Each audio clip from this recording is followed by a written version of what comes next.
Price the Lord. Price the Lord. Hallelujah. Hallelujah. കഴിഞ്ഞ ദിവസങ്ങളിലെ നല്ല സാക്ഷ്യങ്ങളിലൊന്ന് രതിയുടെ സാക്ഷ്യമാണ്. അവരുടെ സാക്ഷ്യം ഒരു അക്രൈസ്തവ സഹോദരിയാണ്. അക്രൈസ്തവ സഹോദരങ്ങൾ ഒത്തിരി പേര് ഉടമ്പടിയുടെ സാക്ഷ്യങ്ങൾ ഈ മാസം തന്നെ ഉണ്ടായിരുന്നു. എല്ലാം ഉള്ള ക്യാപിറ്റൽ സാക്ഷ്യങ്ങളാണ് ഉള്ളത്, ചെറിയ സാക്ഷ്യങ്ങളല്ല. പക്ഷേ രതി പറഞ്ഞതിൻ്റെ ഒരു വിഷയം എൻ്റെ മനസ്സിൽ നിൽക്കുന്നത്, 2019 ഞാൻ ഉടമ്പടി എടുത്തത്. അന്ന് മുതൽ ഞങ്ങളുടെ കുടുംബത്തിലെ അനുഗ്രഹത്തിൻ്റെ ഘോഷയാത്രയാണ്. അത്രയും സാഹിത്യമൊക്കെ എങ്ങനെ പറഞ്ഞെന്ന് ഓർക്കണത്. പക്ഷേ ഞാൻ അതിൻ്റെ എന്താണ് ഇവർ പറയുക, ഇത്രയും പറഞ്ഞതിന് ശേഷം ഇവരെന്താ പറയാൻ പോകുന്നതെന്ന് ഞാൻ ശ്രദ്ധിച്ചായിരുന്നു. ഒന്ന് 35 വയസ്സോടെ ഒരു കല്യാണം ഒത്തില്ല. മാതാവിനോടൊന്ന് പറഞ്ഞത് എന്താണെന്ന് വെച്ച് കഴിഞ്ഞാൽ, കല്യാണം വെക്കണമെന്നല്ല പറഞ്ഞത്, എന്നെപ്പോലെ ശാന്തശീലതയും സൗമ്യ സ്വഭാവവുമുള്ള ഒരാളെ വേണം എനിക്ക് തരാൻ. അയാൾക്ക് ഗവൺമെൻറ് ജോലി ഉണ്ടായിരിക്കണം. കണ്ടീഷൻസാണത്. അത് അങ്ങനെയൊക്കെ മാതാവിനോട് പറയണമെങ്കിൽ അത്രയും ബന്ധം നമുക്കുണ്ടാകണം, അത്രയും വിശ്വാസം ഉണ്ടാകണം. നമുക്കിങ്ങനെ പറയാവോ, പറഞ്ഞാൽ ഒക്കുവോ, അങ്ങനെ പറഞ്ഞാൽ ശരിയാണോ? അതെല്ലാം നിങ്ങൾ തമ്മിലുള്ള ബന്ധത്തിൻ്റെ പ്രശ്നമാണ്. ദൈവത്തോട് എന്ത് പറയാം, എന്ത് പറയേണ്ട എന്നൊക്കെ ഇപ്പോൾ തീരുമാനിക്കുന്നത് it is based upon our relation, personal relation, വ്യക്തിപരമായ ബന്ധത്തിലാണ്. അത് വലിയ ഒരു വിഷയമാണ്.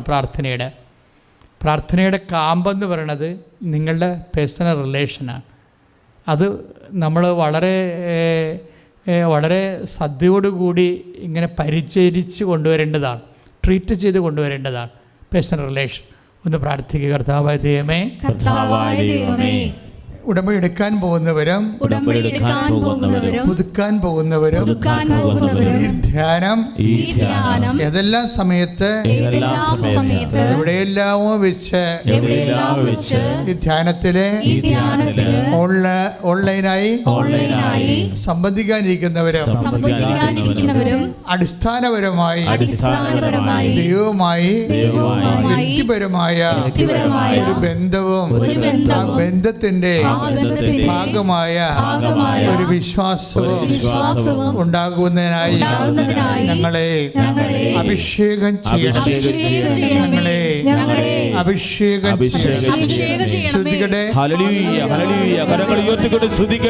വിശുദ്ധ ലൂക്കാസ് സുവിശേഷമുണ്ട്. ആ സുവിശേഷം അനുസരിച്ചാണ് ആ പ്രാർത്ഥന പോകുന്നത്. നമ്മളെപ്പോഴും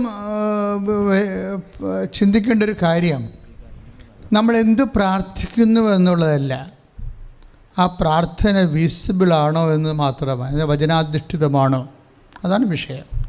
പ്രാർത്ഥന വചനാധിഷ്ഠിതമാണെങ്കിൽ നിനക്കത് ടെക്നിക്കലായിട്ട് പ്രോബ്ലംസ് ഒന്നുമില്ല അത് നിനക്ക് ലഭിക്കാൻ.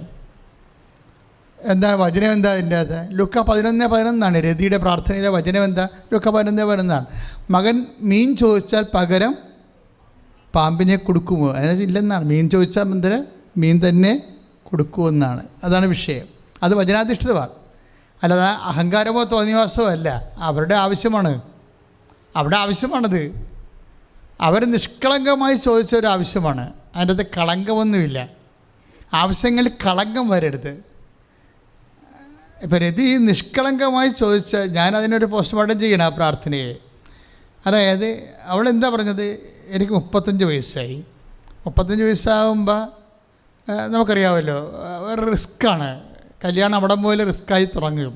ജീവിത പങ്കാളികളുടെ എണ്ണം കുറഞ്ഞു വരും. പക്ഷേ റിസ്ക് ആയിട്ടുള്ള ഒരു പ്രാർത്ഥന അവൾ എന്നാ പ്രാർത്ഥിക്കണത്? എനിക്ക് ഗവൺമെൻറ് ജോലിക്കാരനെ തന്നെ വേണം. രണ്ടാമത്തെ കണ്ടീഷൻസ് എന്താണ്? അയാൾ എന്നെപ്പോലെ സൽസ്വഭാവിയും ശാന്തനും സമാധാനപ്രിയനും ഒക്കെ ആയിരിക്കണം. അപ്പോൾ പുള്ളിക്ക് അവരെക്കുറിച്ച് തന്നെ ഒരു പേഴ്സണൽ ആയിട്ടുള്ള ഒരു ഐഡിയ ഉണ്ട്, അവരാരാണെന്നുള്ളതിനെക്കുറിച്ച്. ഇത് വലിയൊരു കോൺഫിഡൻസാണ്. അക്രൈസ്തവ സഹോദരിയാണ് പ്രാർത്ഥിക്കണമെന്ന് പറഞ്ഞിട്ട് കാര്യമില്ല. ആ പ്രാർത്ഥന ശരിക്കും പറഞ്ഞാൽ പൊന്നാണ്. അത് എന്നെപ്പോലെ ശാന്തശീലതും നല്ല സ്വഭാവമുള്ള ആളായിരിക്കണമെന്ന്. അവർക്ക് അവരുടെ സ്വഭാവത്തെക്കുറിച്ച് കോൺഫിഡൻസ് ഉണ്ട്. എന്നിട്ട് എന്താ പറയണത്? ഞാൻ ചോദിച്ചത് തന്നെ ഈശോ തന്നു എന്നാണ്. സമാധാനപ്രിയനാണ്, ശാന്തനാണ്, ദൈവഭയമുണ്ട്, പിന്നെ കൂടാതെ ഗവൺമെൻറ് ജോലിയുണ്ട്. അപ്പോൾ നമ്മളെ സംബന്ധിച്ചത് ഉടമ്പടിയുടെ ഒരു റേഞ്ച് അതാണ്.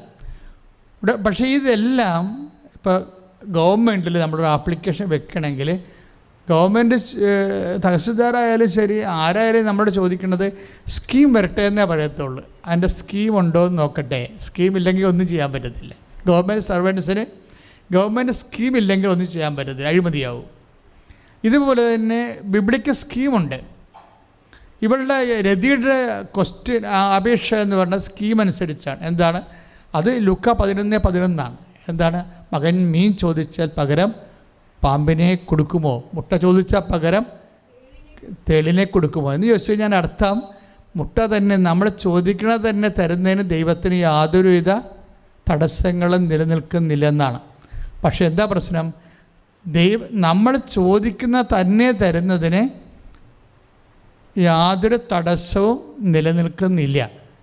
പക്ഷേ തടസ്സം ഉണ്ടാകാൻ സാധ്യതയുണ്ടെങ്കിൽ എന്താണ്? ഇതിൻ്റെ അകത്ത് ഈ ചോദിക്കുന്നതിൽ കളങ്കം ഉണ്ടാകരുത്.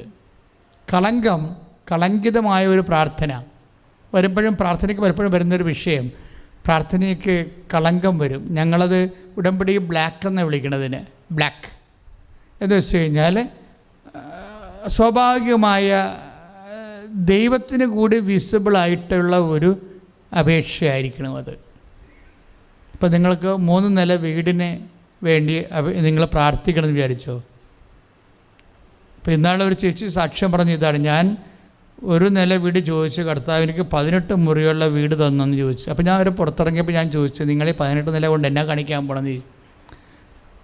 കാര്യം വീട്ടിൽ ഒരു പെൺകൊച്ചും അവരും അപ്പനേ ഉള്ളൂ, അത്ര 3 പേരേ ഉള്ളൂ. 6 മുറി വെച്ച് ഇവർ മാറി മാറി താമസിക്കേണ്ടി വരും. അപ്പോൾ അതിനൊരു ആളുകളിയുണ്ട്. അടുത്തുള്ള വീട്ടുകാരുടെ വീടിന് ഇത്ര വലിപ്പമായത് കൊണ്ട് ഇവരും അതുപോലെ വലിപ്പം ചോദിക്കുകയാണ്. ഇവിടെയാണ് കളങ്കം എന്ന് പറയുന്നത്. കളങ്കിതം, ഉദ്ദേശശുദ്ധി ഇല്ലെങ്കിൽ കളങ്കമായി പോകും. അത് ഈ ഉടമ്പടിയിൽ വരുമ്പോൾ ഉടമ്പടിയിൽ ശ്രദ്ധിക്കേണ്ട വിഷയം ഇതാണ്. ഇതിൻ്റെ രതിയുടെ ഈ വിഷയത്തിൽ കളങ്കമില്ല. മനഃശുദ്ധിയോടുകൂടി അവൾക്ക് അതിൻ്റെ അകത്ത് വേറെ ഒന്നും തോന്നിയില്ല.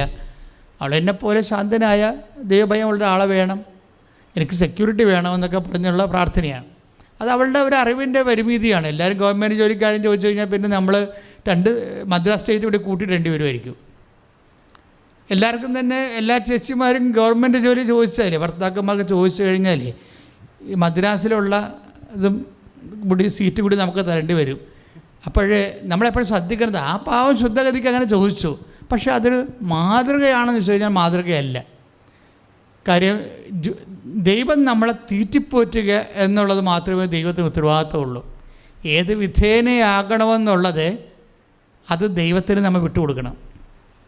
ഏത് വിധേനയാകണമെന്നുള്ളത് നമുക്കിപ്പോൾ എല്ലാവരും ഇവിടെ IELTS എഴുതി ഇപ്പോൾ തന്നെ കാനഡയിലേക്കും UK പോവുകയാണ്. ഇവിടെ കേരളത്തെക്കുറിച്ച് അവർ ചിന്തിക്കുന്ന കൂടിയില്ല. അപ്പോൾ പെട്ടെന്ന് ഞാൻ അവരോട് ചോദിക്കും, നിങ്ങളെന്താ ഇപ്പോൾ ഇത് ഒക്കെ എഴുതിയാൽ PSC എഴുതിയാൽ ഇവിടെ കിട്ടുമല്ലോ. അപ്പോൾ അവർ ചിരിക്കും. എന്ത് കാര്യം? ഞാനുമായിട്ട് തർക്കിക്കാൻ അവർ തയ്യാറല്ല. അതാണ് അവർ ചിരിക്കണത്. ഒക്കെ ആ ചിരിയുടെ അകത്ത് കുറേ കള്ളത്തരങ്ങൾ ഒളിപ്പിച്ച് വെച്ചിട്ടുണ്ട്. എന്ന് വെച്ച് കഴിഞ്ഞാൽ, ഒന്ന്, ഇവിടെ നിന്നാൽ അപ്പനെയും അമ്മനെ നോക്കേണ്ടി വരും. അതാണ് ഒരു ചിരി, കള്ളച്ചിരിയുടെ അടുത്തുള്ള സാധനമാണ്. അപ്പനെയും അമ്മയും നോക്കേണ്ടി വരും. അതൊരു വിഷയമാണ്. അവരെ ചുവന്ന ആശുപത്രിക്ക് പോകേണ്ടി വരും കുറച്ച് നാൾ കഴിയുമ്പോൾ. അപ്പോൾ നമ്മുടെ ജീവിതം ആശുപത്രിയിലും അടുക്കളയ്ക്കൊക്കെ ആയിട്ട് തള്ളപ്പെടും. ഇപ്പോൾ ടീച്ചർമാരാണെന്ന് പറഞ്ഞാൽ തന്നെ വൈകുന്നേരം ആകുമ്പോൾ വരികയില്ലേ, വന്നാലും ജോലിയൊക്കെ എടുക്കണമല്ല. കുറച്ച് കാലമൊക്കെ നമുക്ക് ഇങ്ങനെ കിടന്നുറങ്ങാമെങ്കിലും നമ്മൾ മാത്രം ഉത്തരവാദിത്തമുള്ള ജീവിതം വരുമ്പോൾ ടീച്ചർമാരെ കിടക്കുമ്പോൾ 11 മണിയാവും. അപ്പോൾ ഇങ്ങനെയുള്ള നൂലാമാലകളിൽ നിന്നൊക്കെ രക്ഷപ്പെടുക. പിന്നെ ആവശ്യമില്ലാത്ത അവിടെ ഫെഡറലായത് കാരണം അടിച്ചു പൊളിച്ച് ജീവിക്കാം. ആരും ആരുടെ കാര്യത്തിൽ ഇടപെടേണ്ട, നമ്മുടെ കാര്യത്തിൽ ആരും വന്ന് ഇടപെടത്തില്ല. ഇങ്ങനെയൊക്കെ കുറേ ധാരണകളുണ്ട്. ഈ ധാരണകൾ വെച്ചുകൊണ്ട് ഒരു ഒളിച്ചോട്ടമാണോ ഈ വിപ്രാസി ചെയ്യണമെന്ന് കർത്താവ് ചോദിച്ചാൽ, അതിൻ്റെ ദൈവസ്നേഹത്തിൻ്റെ കഴമ്പില്ല എന്നുണ്ടെങ്കിൽ ഇത് മിക്കവാറും ഈ പ്രാർത്ഥന ആധ്യാത്മികമായിട്ട് ഗുണം ചെയ്യത്തില്ല. ഭൗതികമായിട്ട് ഗുണം ചെയ്യുകയേ, അത് 70 കൊല്ലമല്ലേ ഉള്ളൂ. 70 കൊല്ലം തന്നെ ചെയ്യുവാന്ന് അറിയത്തില്ല. ഇന്നലെ ഒരു വീഡിയോ ഞാൻ കണ്ടത് 40 കൊല്ലം മുമ്പ് അമേരിക്കയിൽ പോയ കക്ഷികളാണ്. ഇപ്പം 40ാമത്തെ കൊല്ലം തിരിച്ച് വന്നിരിക്കണ്ടേ, ഇവിടെ മരിക്കാൻ വേണ്ടി വന്നിരിക്കുക. 40 കൊല്ലം മുമ്പ് അമേരിക്കയിൽ പോയവരാണ് അത്യാവശ്യം പൈസയൊക്കെ എല്ലാം ഉണ്ടാക്കി നിറച്ച് മാലയും പൊന്നൊക്കെ ഇട്ടുകൊണ്ട് അവരങ്ങനെ വീഡിയോയിൽ വന്നിരിക്കുകയാണ്. എന്തിനാണ്? മരിക്കാൻ സമയമായി, അപ്പോൾ ഇങ്ങോട്ട് പോരുകയാണ്. അവിടെ മരിക്കാൻ കൊള്ളത്തില്ല ആ സ്ഥലം. അതാണ് വിഷയം. അപ്പോൾ ഇതിനുള്ളിൽ എസ്കേപ്പ് ചെയ്യാൻ പറ്റിയ കുറേ സംഭവങ്ങളുണ്ട്. എന്തുകൊണ്ട് എസ്കേപ്പ് എന്ന് പറഞ്ഞു കഴിഞ്ഞാൽ, ഒരു കുടുംബത്തിൽ നമ്മൾ ജീവിക്കുമ്പോൾ അപ്പനെ നോക്കണം, അമ്മയെ നോക്കണം, സഹോദരങ്ങളെ സന്ധിക്കണം, അയൽവാസിനെ സന്ധിക്കണം, കുറേ ആൾക്കാരെ സന്ധിക്കേണ്ടി വരും. അയൽവാസികളില്ലാത്ത ഒരു ലോകത്തേക്ക് നമ്മൾ പോയി കഴിഞ്ഞാൽ പിന്നെ പ്രസവമൊന്നുമില്ലല്ലോ. അപ്പോൾ ഇങ്ങനെ എന്തെങ്കിലും രഹസ്യ അജണ്ട പ്രാർത്ഥനയ്ക്കുണ്ടെങ്കിൽ ഇത് ബ്ലോക്ക് ചെയ്യാൻ സാധ്യതയുണ്ട്. ഉടമ്പടിയാണ് കാര്യം ശരി, പക്ഷേ ഇതിൻ്റെ നീ മനുഷ്യനെ മറന്ന് ദൈവത്തെ മറന്നുള്ള സ്വതസിദ്ധമായ സ്വകാര്യ സന്തോഷങ്ങൾക്ക് വേണ്ടിയുള്ള എന്തെങ്കിലും രഹസ്യമായ കാര്യപരിപാടികൾ പ്രാർത്ഥനയ്ക്കുണ്ടെങ്കിൽ ആ പ്രാർത്ഥന നിഷ്കളങ്കമല്ല. പ്രാർത്ഥിക്കുക. കർത്താവായ ദൈവമേ, നിഷ്കളങ്കമായ പ്രാർത്ഥനയാൽ മനുഷ്യനെയും ദൈവത്തെയും കൂടെ കൂട്ടുന്ന പ്രാർത്ഥനയാൽ എന്നെ അഭിഷേകം ചെയ്യണമേ. ശ്രദ്ധിക്കട്ടെ. എപ്പോഴും ഈ പ്രാർത്ഥന സ്പ്രൗട്ട് ചെയ്യേണ്ട ഒരു കൾച്ചർ ചെയ്യേണ്ട ഒരു ഹൃദയത്തിൻ്റെ ഒരു ഫോർമാറ്റുണ്ട്. അത് നമുക്ക് ചില മണ്ണിലൊക്കെ നമ്മൾ എന്ത് വിതച്ചാലും ഇങ്ങനെ മെല്ലിച്ച് മഞ്ഞച്ചൊക്കെ തന്നെ കാണാം. ശ്രദ്ധിക്കണം അച്ഛൻ പറയുന്നത്. ചില മണ്ണിലെ പയണൊക്കെ കൂടുതലുള്ള മണ്ണിലൊക്കെ നമ്മൾ എന്തെങ്കിലും വിതച്ച് നെല്ലോ ഗോതമ്പോ വിതച്ചാലും മഞ്ഞ നിറത്തിലെ വരും. അല്ലെ കെടുവള്ളം, ഈ കെടുവളം ഉണ്ടല്ലോ, പലതരത്തിലുള്ള വളങ്ങൾ വർഷങ്ങളായിട്ട് ചെയ്യണ ഭൂമിയാണെങ്കിൽ ഈ മഴ പെയ്യുമ്പോഴൊക്കെ ഒരു തരം ഇരുമ്പിൻ്റെ കറ പോലെ സാധനം പുറത്തേക്ക് വരികയല്ലേ മണ്ണിൻ്റെ മുകളിൽ. അത്ര മണ്ണിലൊക്കെ നമ്മൾ എന്തെങ്കിലും നടുകയാണെങ്കിൽ മഞ്ഞ നിറത്തിൽ ഇങ്ങനെ കോലച്ച് വരും. കറുത്ത നിറത്തിൽ വരേണ്ടതാണ് അല്ലേ? ഇതുപോലെ പ്രാർത്ഥന, നല്ല കരിമ്പച്ചയായ പ്രാർത്ഥനയുണ്ട്, മഞ്ഞ പ്രാർത്ഥനയുണ്ട്. മഞ്ഞ പുസ്തകം എന്നൊക്കെ നമ്മൾ കേട്ടിട്ടില്ലേ? അതായത് മാലിസായിട്ടുള്ള ലിറ്ററേച്ചർ. അതുപോലെ തന്നെ പ്രാർത്ഥനയും മഞ്ഞ പ്രാർത്ഥനയുണ്ട്. എന്നുവെച്ചാൽ നല്ല വളക്കൂറുള്ള ഹൃദയത്തിൽ നല്ല പ്രാർത്ഥന വരുന്നെങ്കിൽ അത് മഞ്ഞ പ്രാർത്ഥനയായി പോവും, കോലച്ച പ്രാർത്ഥനയായി പോവും. എന്താ ഉദാഹരണം? ഇപ്പോൾ വളക്കൂറുള്ള ഹൃദയം, ഇപ്പോൾ ഹൃദയത്തെയാണല്ലോ ഉദ്ദേശിക്കുന്നത്. പ്രാർത്ഥന ഹൃദയത്തിൽ നിന്നല്ലേ വരണത്. അല്ലെങ്കിൽ നമ്മൾ പ്രാർത്ഥിക്കുമ്പോൾ ദൈവം എന്താ നോക്കണത്? ഹൃദയത്തെയല്ലേ നോക്കണത്. നമ്മൾ കൈ ഉയർത്തിയിട്ടുണ്ടോ, മുട്ടയൊക്കെ വന്ന് കിടക്കണമെന്നൊന്നും ഈശോ നോക്കത്തില്ലേ? അത് സെക്കൻഡ് റെഫറൻസാണ്. നമ്മളെ കൈ ഉയർത്തണത് ഇപ്പം നിങ്ങൾക്ക് വേണമെങ്കിൽ യന്ത്രം പോലെ ഞങ്ങൾ കൈ ഉയർത്തി പ്രാർത്ഥിക്കാമെന്ന് പറയുമ്പോൾ നിങ്ങൾ കൈ ഉയർത്തും, കൈ അടിച്ച് പ്രാർത്ഥിക്കാൻ പറയുമ്പോൾ നിങ്ങൾ കൈ അടിക്കും. അപ്പോഴേ അതൊക്കെ ഒരുതരം നമ്മൾ പറയുന്ന കൊണ്ട് നിങ്ങളത് ചെയ്തു പോണതാണ്. പക്ഷെ ഒറ്റയ്ക്ക് പ്രാർത്ഥിക്കുമ്പോൾ ഈ ശരീരഭാഷയ്ക്കെല്ലാം നമ്മുടെ വിശ്വാസത്തിൻ്റെ പ്രഖ്യാപനമായിട്ട് ബന്ധമുണ്ട്. മുട്ടേ നിൽക്കുകയാണെങ്കിൽ മുട്ടേ നിൽക്കുന്നതും ഒരു പ്രഖ്യാപനം, വിശ്വാസ പ്രഖ്യാപനമാണ്. എപ്പോഴും നമ്മൾ ശ്രദ്ധിക്കേണ്ടത് ഈ ഏത് ഹൃദയത്തിൽ നിന്നാണ് പ്രാർത്ഥന വരുന്നതെന്ന് നിങ്ങൾ ശ്രദ്ധിക്കണം. കാര്യം ഉടമ്പടി എന്ന് പറയുന്നത് ഇതിനേക്കാൾ പെർഫെക്റ്റായിട്ട് ഒരു പ്രെയർ ഫോർമുല ഇനി കിട്ടാനില്ല. അത്രയും പെർഫെക്റ്റാണ്. കാരണം ഇത് ഫീൽഡിൽ ലക്ഷക്കണക്കിന് മനുഷ്യരെ പരീക്ഷിച്ച് വിജയിച്ച ഒരു പ്രാർത്ഥനയാണ്. അതേസമയം തന്നെ എപ്പോഴും നമ്മൾ ശ്രദ്ധിക്കേണ്ടത്, ഇപ്പോൾ നമ്മൾ ഉടമ്പടി ചെയ്തു എന്ന് വെച്ച് കഴിഞ്ഞാൽ തന്നെ നമുക്ക് മറ്റ് പ്രാർത്ഥന പോലെ ഹൈപ്പോത്തിസിസ് അംബിഗ്വസ് ആയിട്ടുള്ള വിഷയങ്ങളൊന്നുമില്ല. ഷാർപ്പ് ഷൂട്ടറാണ്. പക്ഷേ ഞാൻ ഇപ്പോൾ ഉന്നവെക്കുന്ന വിഷയം, ഈ ഉടമ്പടി ലോഞ്ച് ചെയ്യാൻ പോകുന്ന പാഡ്, ഇപ്പം മിസൈലൊക്കെ ലോഞ്ച് ചെയ്യുമ്പോൾ അതിൻ്റെ പാഡില്ലേ, അതും അതിൻ്റെ റേഞ്ചിൻ്റെ ഭാഗമായിട്ട് വരും. അതുപോലെ ഉടമ്പടി ചെയ്യുന്ന വ്യക്തികളുടെ മനസ്സ് ഏത് രീതിയിലായിരിക്കണം. കാര്യം ആ മനസ്സിന് മാറ്റമില്ലാതെ അത് ഈ കെടുവളം പോലെയൊക്കെ ഉള്ള അവസ്ഥയാണെങ്കിൽ ഉടമ്പടി ഈ മഞ്ഞച്ച് കോലച്ച് വരാൻ സാധ്യതയുണ്ട്. നമുക്ക് വേണ്ടത് എന്താണ്? നല്ല ഷൂട്ട് ചെയ്ത് കരിമ്പച്ചയായിട്ട് ഇങ്ങോട്ട് വരണം. അതാണ് 100 മേനിയും 60 മേനിയും വിളവ് നൽകണത്. ഇപ്പോൾ പ്രാർത്ഥനാ ജീവിതം എന്ന് പറയണത്, പ്രാർത്ഥനാ ഹൃദയമാണ് ആദ്യം ഉള്ളത്. അതെപ്പോഴും നമുക്ക് പ്രാർത്ഥനയെക്കുറിച്ചാണ് നമ്മൾ ടാർഗറ്റ് ചെയ്യണത്. അല്ല, പ്രാർത്ഥനാ ഹൃദയം വേണം. അതെന്താണെന്ന് വെച്ചാൽ പറയാം. പ്രാർത്ഥിക്കുക. കർത്താവ് ദൈവമേ, കർത്താവായ ദൈവമേ, എനിക്ക് പ്രാർത്ഥിക്കാൻ പറ്റുന്ന പ്രാർത്ഥനയ്ക്ക് അനുയോജ്യമായ ഒരു ഹൃദയം നൽകണമേ. നമ്മുടെ ഏറ്റവും ബേസിക്കായിട്ട് വേണ്ട പ്രീ റിക്വസിസ്റ്റ് എന്ന് പറയണത്, മുന്നാവശ്യം എന്ന് പറയണത് പ്രാർത്ഥനയ്ക്ക് അനുപേക്ഷണീയമായ ഹൃദയമാണ്. പ്രാർത്ഥനയ്ക്ക് അനുപേക്ഷണീയമായ ഹൃദയം. അപ്പോൾ പലപ്പോഴും വിഷയം ദൈവം എപ്പോഴും നോട്ട് ചെയ്യുന്ന ഒരു സംഭവമാണ്, നിങ്ങളുടെ ഹൃദയം എന്നിൽ നിന്ന് അകലെയാണ്. കർത്താവ് പറയുന്ന വാക്കാണത്, നിങ്ങളുടെ ഹൃദയം എന്നിൽ നിന്ന് അകലെയാണ്. അവിടെയാണ് വിഷയം. അത് കാര്യം വെച്ചാൽ പ്രാർത്ഥനയ്ക്ക് അനുപേക്ഷണീയമായ ഹൃദയമല്ല. നമ്മൾ ഈ വിഷയത്തെ ആണ് ഇന്ന് ഡിസ്കസ് ചെയ്യുന്നത്. കാര്യം അങ്ങനെ നിങ്ങൾ കറക്റ്റ് ചെയ്യണമെങ്കിൽ, അല്ലെങ്കിൽ നമ്മളൊരുമിച്ച് കറക്ഷന് വിധേയമാകുകയാണെങ്കിൽ ഉടമ്പടി കുറച്ചുകൂടി സ്പീഡപ്പ് ആകാൻ സാധ്യതയുണ്ട്. കാര്യം ഉടമ്പടി ടാർഗറ്റ് ചെയ്യുന്ന ഒബ്ജക്റ്റിനെയല്ല, സബ്ജക്റ്റിനെയാണ്. അത് നമ്മളെപ്പോഴും ഇപ്പം നമുക്ക് കല്യാണം വെക്കുക, അത് ഒബ്ജക്റ്റാണല്ലേ, വസ്തുവാണ്, നമുക്ക് പുറത്ത് സംഭവിക്കണ നമുക്ക് തരേണ്ട അനുഗ്രഹമാണ്. പക്ഷേ നമ്മളെ ഉടമ്പടിയുടെ സമീപനത്തിൽ ആ കർമ്മത്തെക്കാളുപരി കർത്താവിനെ, ആ വ്യക്തിയെ, സബ്ജക്റ്റിനെ കോൺസെൻട്രേറ്റ് ചെയ്യണമെന്നുണ്ടെങ്കിൽ ഉടമ്പടിയുടെ റേഞ്ച് കുറച്ചുകൂടി വ്യത്യാസം വരും. വ്യക്തിയെ, അതാണ് അച്ഛൻ ഈ പ്രാർത്ഥനയ്ക്ക് അനുപേക്ഷിതമായ ഹൃദയം എന്ന് പറയുന്നത്. ഇന്നിപ്പോൾ നമുക്ക് ജോലി, അപ്പോൾ ജോലി, പിന്നെ അതിൻ്റെ ശമ്പളം, അത് പുറത്ത് നടക്കുന്ന ഒരു കാര്യമാണ്.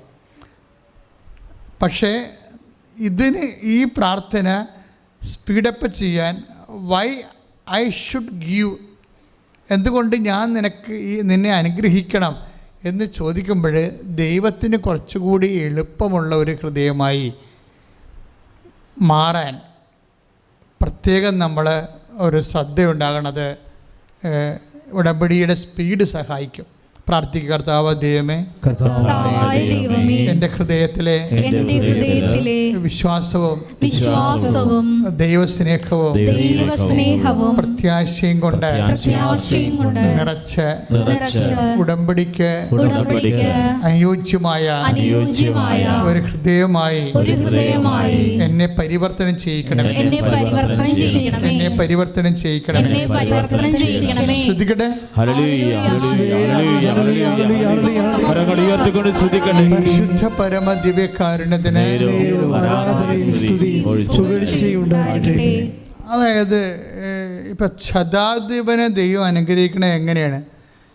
ശതാധിപൻ വിശ്വസിച്ചതുപോലെയാണ്. ഈശോ എന്താ പറയണത് ശതാധിപനോട്? 8:13 ആ മെസ്സേജ്, മത്തായി ശ്ലീഹായുടെ സുവിശേഷം 8:13 ശതാധിപനോട് ഈശോ എന്താ പറയണത്? നീ വിശ്വസിച്ചതുപോലെ, ഒന്ന് ഏറ്റു പറഞ്ഞേ, നീ വിശ്വസിച്ചതുപോലെ നിനക്ക് സംഭവിക്കട്ടെ. അപ്പം അത് ശതാധിപൻ്റെ പ്രാർത്ഥനയുടെ ഒരു ഷാർപ്നെസ് വ്യക്തമാണ്. ശതാധിപൻ എന്താ പറഞ്ഞത്? കർത്താവേ, നീ ഒരു വാക്ക് ഇവിടെ നിന്ന് ഉച്ചരിച്ചാൽ മതി, എൻ്റെ ഭൃത്യൻ സുഖപ്പെട്ടുകൊള്ളും. ഒരു വാക്ക്. ഇപ്പോൾ ദൈവത്തിൻ്റെ വചനത്തിന് അയാൾക്ക് വല്ലാത്ത വിശ്വാസമാണ്. അയാളുടെ ഹൃദയത്തിൻ്റെ ഒരു പ്രത്യേകത ഈശോയുടെ വചനത്തിൽ കളർപ്പില്ലാതെ, ചഞ്ചരിപ്പില്ലാതെ, സംശയമില്ലാതെ വിശ്വസിക്കാൻ കഴിയുന്നു എന്നുള്ളതാണ്. ഈ വിശ്വാസത്തിൻ്റെ വരുന്ന വിഷയം. ഇന്നലെ ഷേൽ ടീച്ചർ ഒരു സാക്ഷ്യം പറഞ്ഞു. ഷേൽ ടീച്ചർ നേരത്തെ ഒരു സാക്ഷ്യകോതവങ്ങനത്തുനിന്ന് ഷേൽ ടീച്ചർ നേരത്തെ ഒരു സാക്ഷ്യം പറഞ്ഞിട്ടുണ്ട്. ഇവിടെ 2.25 ലക്ഷം ആൾക്കാർ ഇത് കണ്ടെന്നാണ് ടീച്ചർ ഇന്നലെ രേഖപ്പെടുത്തി ഇവിടെ സാക്ഷ്യത്തിന് കൂടെ പറഞ്ഞതാണ്. ഇപ്പോഴും പറഞ്ഞ സാക്ഷ്യം എന്ന് പറയണത്, പണ്ട് 7 മാസം മുമ്പ് ഈ കോതമംഗലത്തെ ഷെൽ ടീച്ചർ ഒരു സാക്ഷ്യം പറഞ്ഞിരുന്നു. മാരകമായ രോഗത്തിൽ നിന്ന് ദൈവം രക്ഷിച്ചതാണ്. പക്ഷേ അതിനുശേഷം ഇന്നലെ ഒരു സാക്ഷി ഇവിടെ വന്ന് പറഞ്ഞു. ആദ്യത്തെ സാക്ഷ്യം 2.25 ലക്ഷം ആൾക്കാർ കണ്ട സാക്ഷ്യം. ഇന്നലത്തെ സാക്ഷ്യം അവർ പറഞ്ഞത് ഇതാണ്: ഈ ആദ്യത്തെ സാക്ഷ്യം പറയാൻ വന്നപ്പോൾ അവർ മുടന്തിയാണ് വന്നത്. അവർക്ക് വേറെ 2 ഗുരുതരമായ രോഗങ്ങൾ സുഖപ്പെട്ടു, പക്ഷേ അതിനേക്കാൾ ഒരു പുതിയൊരു രോഗം അവർക്കുണ്ടായി. അതെന്താ വെച്ച് കഴിഞ്ഞാൽ അവരുടെ നടുവലിൻ്റെ ഉള്ളിലെവിടെയോ 12ാമത്തെയും 11ാമത്തെയും കശേരികളൊക്കെ നീർവീക്കം ഉണ്ടായി. ഡോക്ടർ അത് സ്കാൻ ചെയ്തപ്പോൾ അതിൻ്റെ ഉള്ളിൽ എല്ലിങ്ങോട്ട് വളർന്നു നിൽക്കുന്നതാണ്. അപ്പോൾ ഡോക്ടർ പറഞ്ഞത്, അപ്പോൾ അവർക്ക് നടക്കാൻ പറ്റണില്ല, മുടന്തിയാണ് ഇവിടെ. ഞാൻ ആൾത്താരെ നിൽക്കുമ്പോൾ അവർ അവർക്കാണ് നല്ല ആവശ്യത്തിന് വണ്ണമുണ്ട്, എങ്കിലും അവർ മുടന്തിയാണ് ഈ ആൾത്താരെ കയറണം ഞാൻ ഓർക്കുന്നുണ്ട്. അപ്പോൾ അവർ ഭയങ്കര, നമുക്കറിയാമല്ലോ, എല്ല് നടുവലിൻ്റെ അകത്ത് വളർന്നു കഴിഞ്ഞാൽ ഡോക്ടർ എന്താ പറഞ്ഞത്, അത് ബയോപ്സിക്ക് എടുക്കാൻ പറ്റാത്ത സ്ഥലമെന്നാണ് പറഞ്ഞത്. ബയോപ്സിക്ക് എടുക്കാൻ പറ്റാത്ത സ്ഥലമാണ്. അപ്പോൾ നമുക്ക് എന്തായാലും ബയോപ്സിക്ക് എടുക്കണ്ടേ, അതെടുക്കാൻ പറ്റാത്ത സ്ഥലത്താണ്, നടുവിൻ്റെ ഉള്ളിലാണ് ഈ സംഭവം വളരണത്. അപ്പോൾ അത് എന്ത് ചെയ്യണമെന്നറിയാൻ പാടില്ല, 6 മാസത്തെ മരുന്ന് കൊടുത്തിരിക്കുക.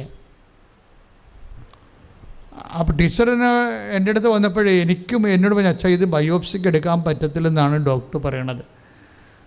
അപ്പോൾ അതിൻ്റെ അർത്ഥം വെച്ച് കഴിഞ്ഞാൽ ആ സംഭവം വളർന്ന് അത് വലിയ ഓപ്പറേഷനിലൂടെ തീരും. എന്താണെന്ന് മനസ്സിലാക്കാത്ത രീതിയിൽ, എന്താണെന്നൊക്കെ അത് മനസ്സിലാവാത്ത അവസ്ഥയിൽ അത് നടുവലിൻ്റെ മർമ്മത്തിൽ ഓപ്പറേറ്റ് ചെയ്ത് മാറ്റണം. ശീലം നടക്കാൻ പറ്റുമോ, നമുക്ക് കമ്പീരേണ്ടി വരുമോ ഒന്നും അറിയത്തില്ല. കരുത്തിനും വണ്ണമുള്ള ആളാണെങ്കിൽ പിന്നെ സഹിക്കാനും പറ്റത്തില്ല.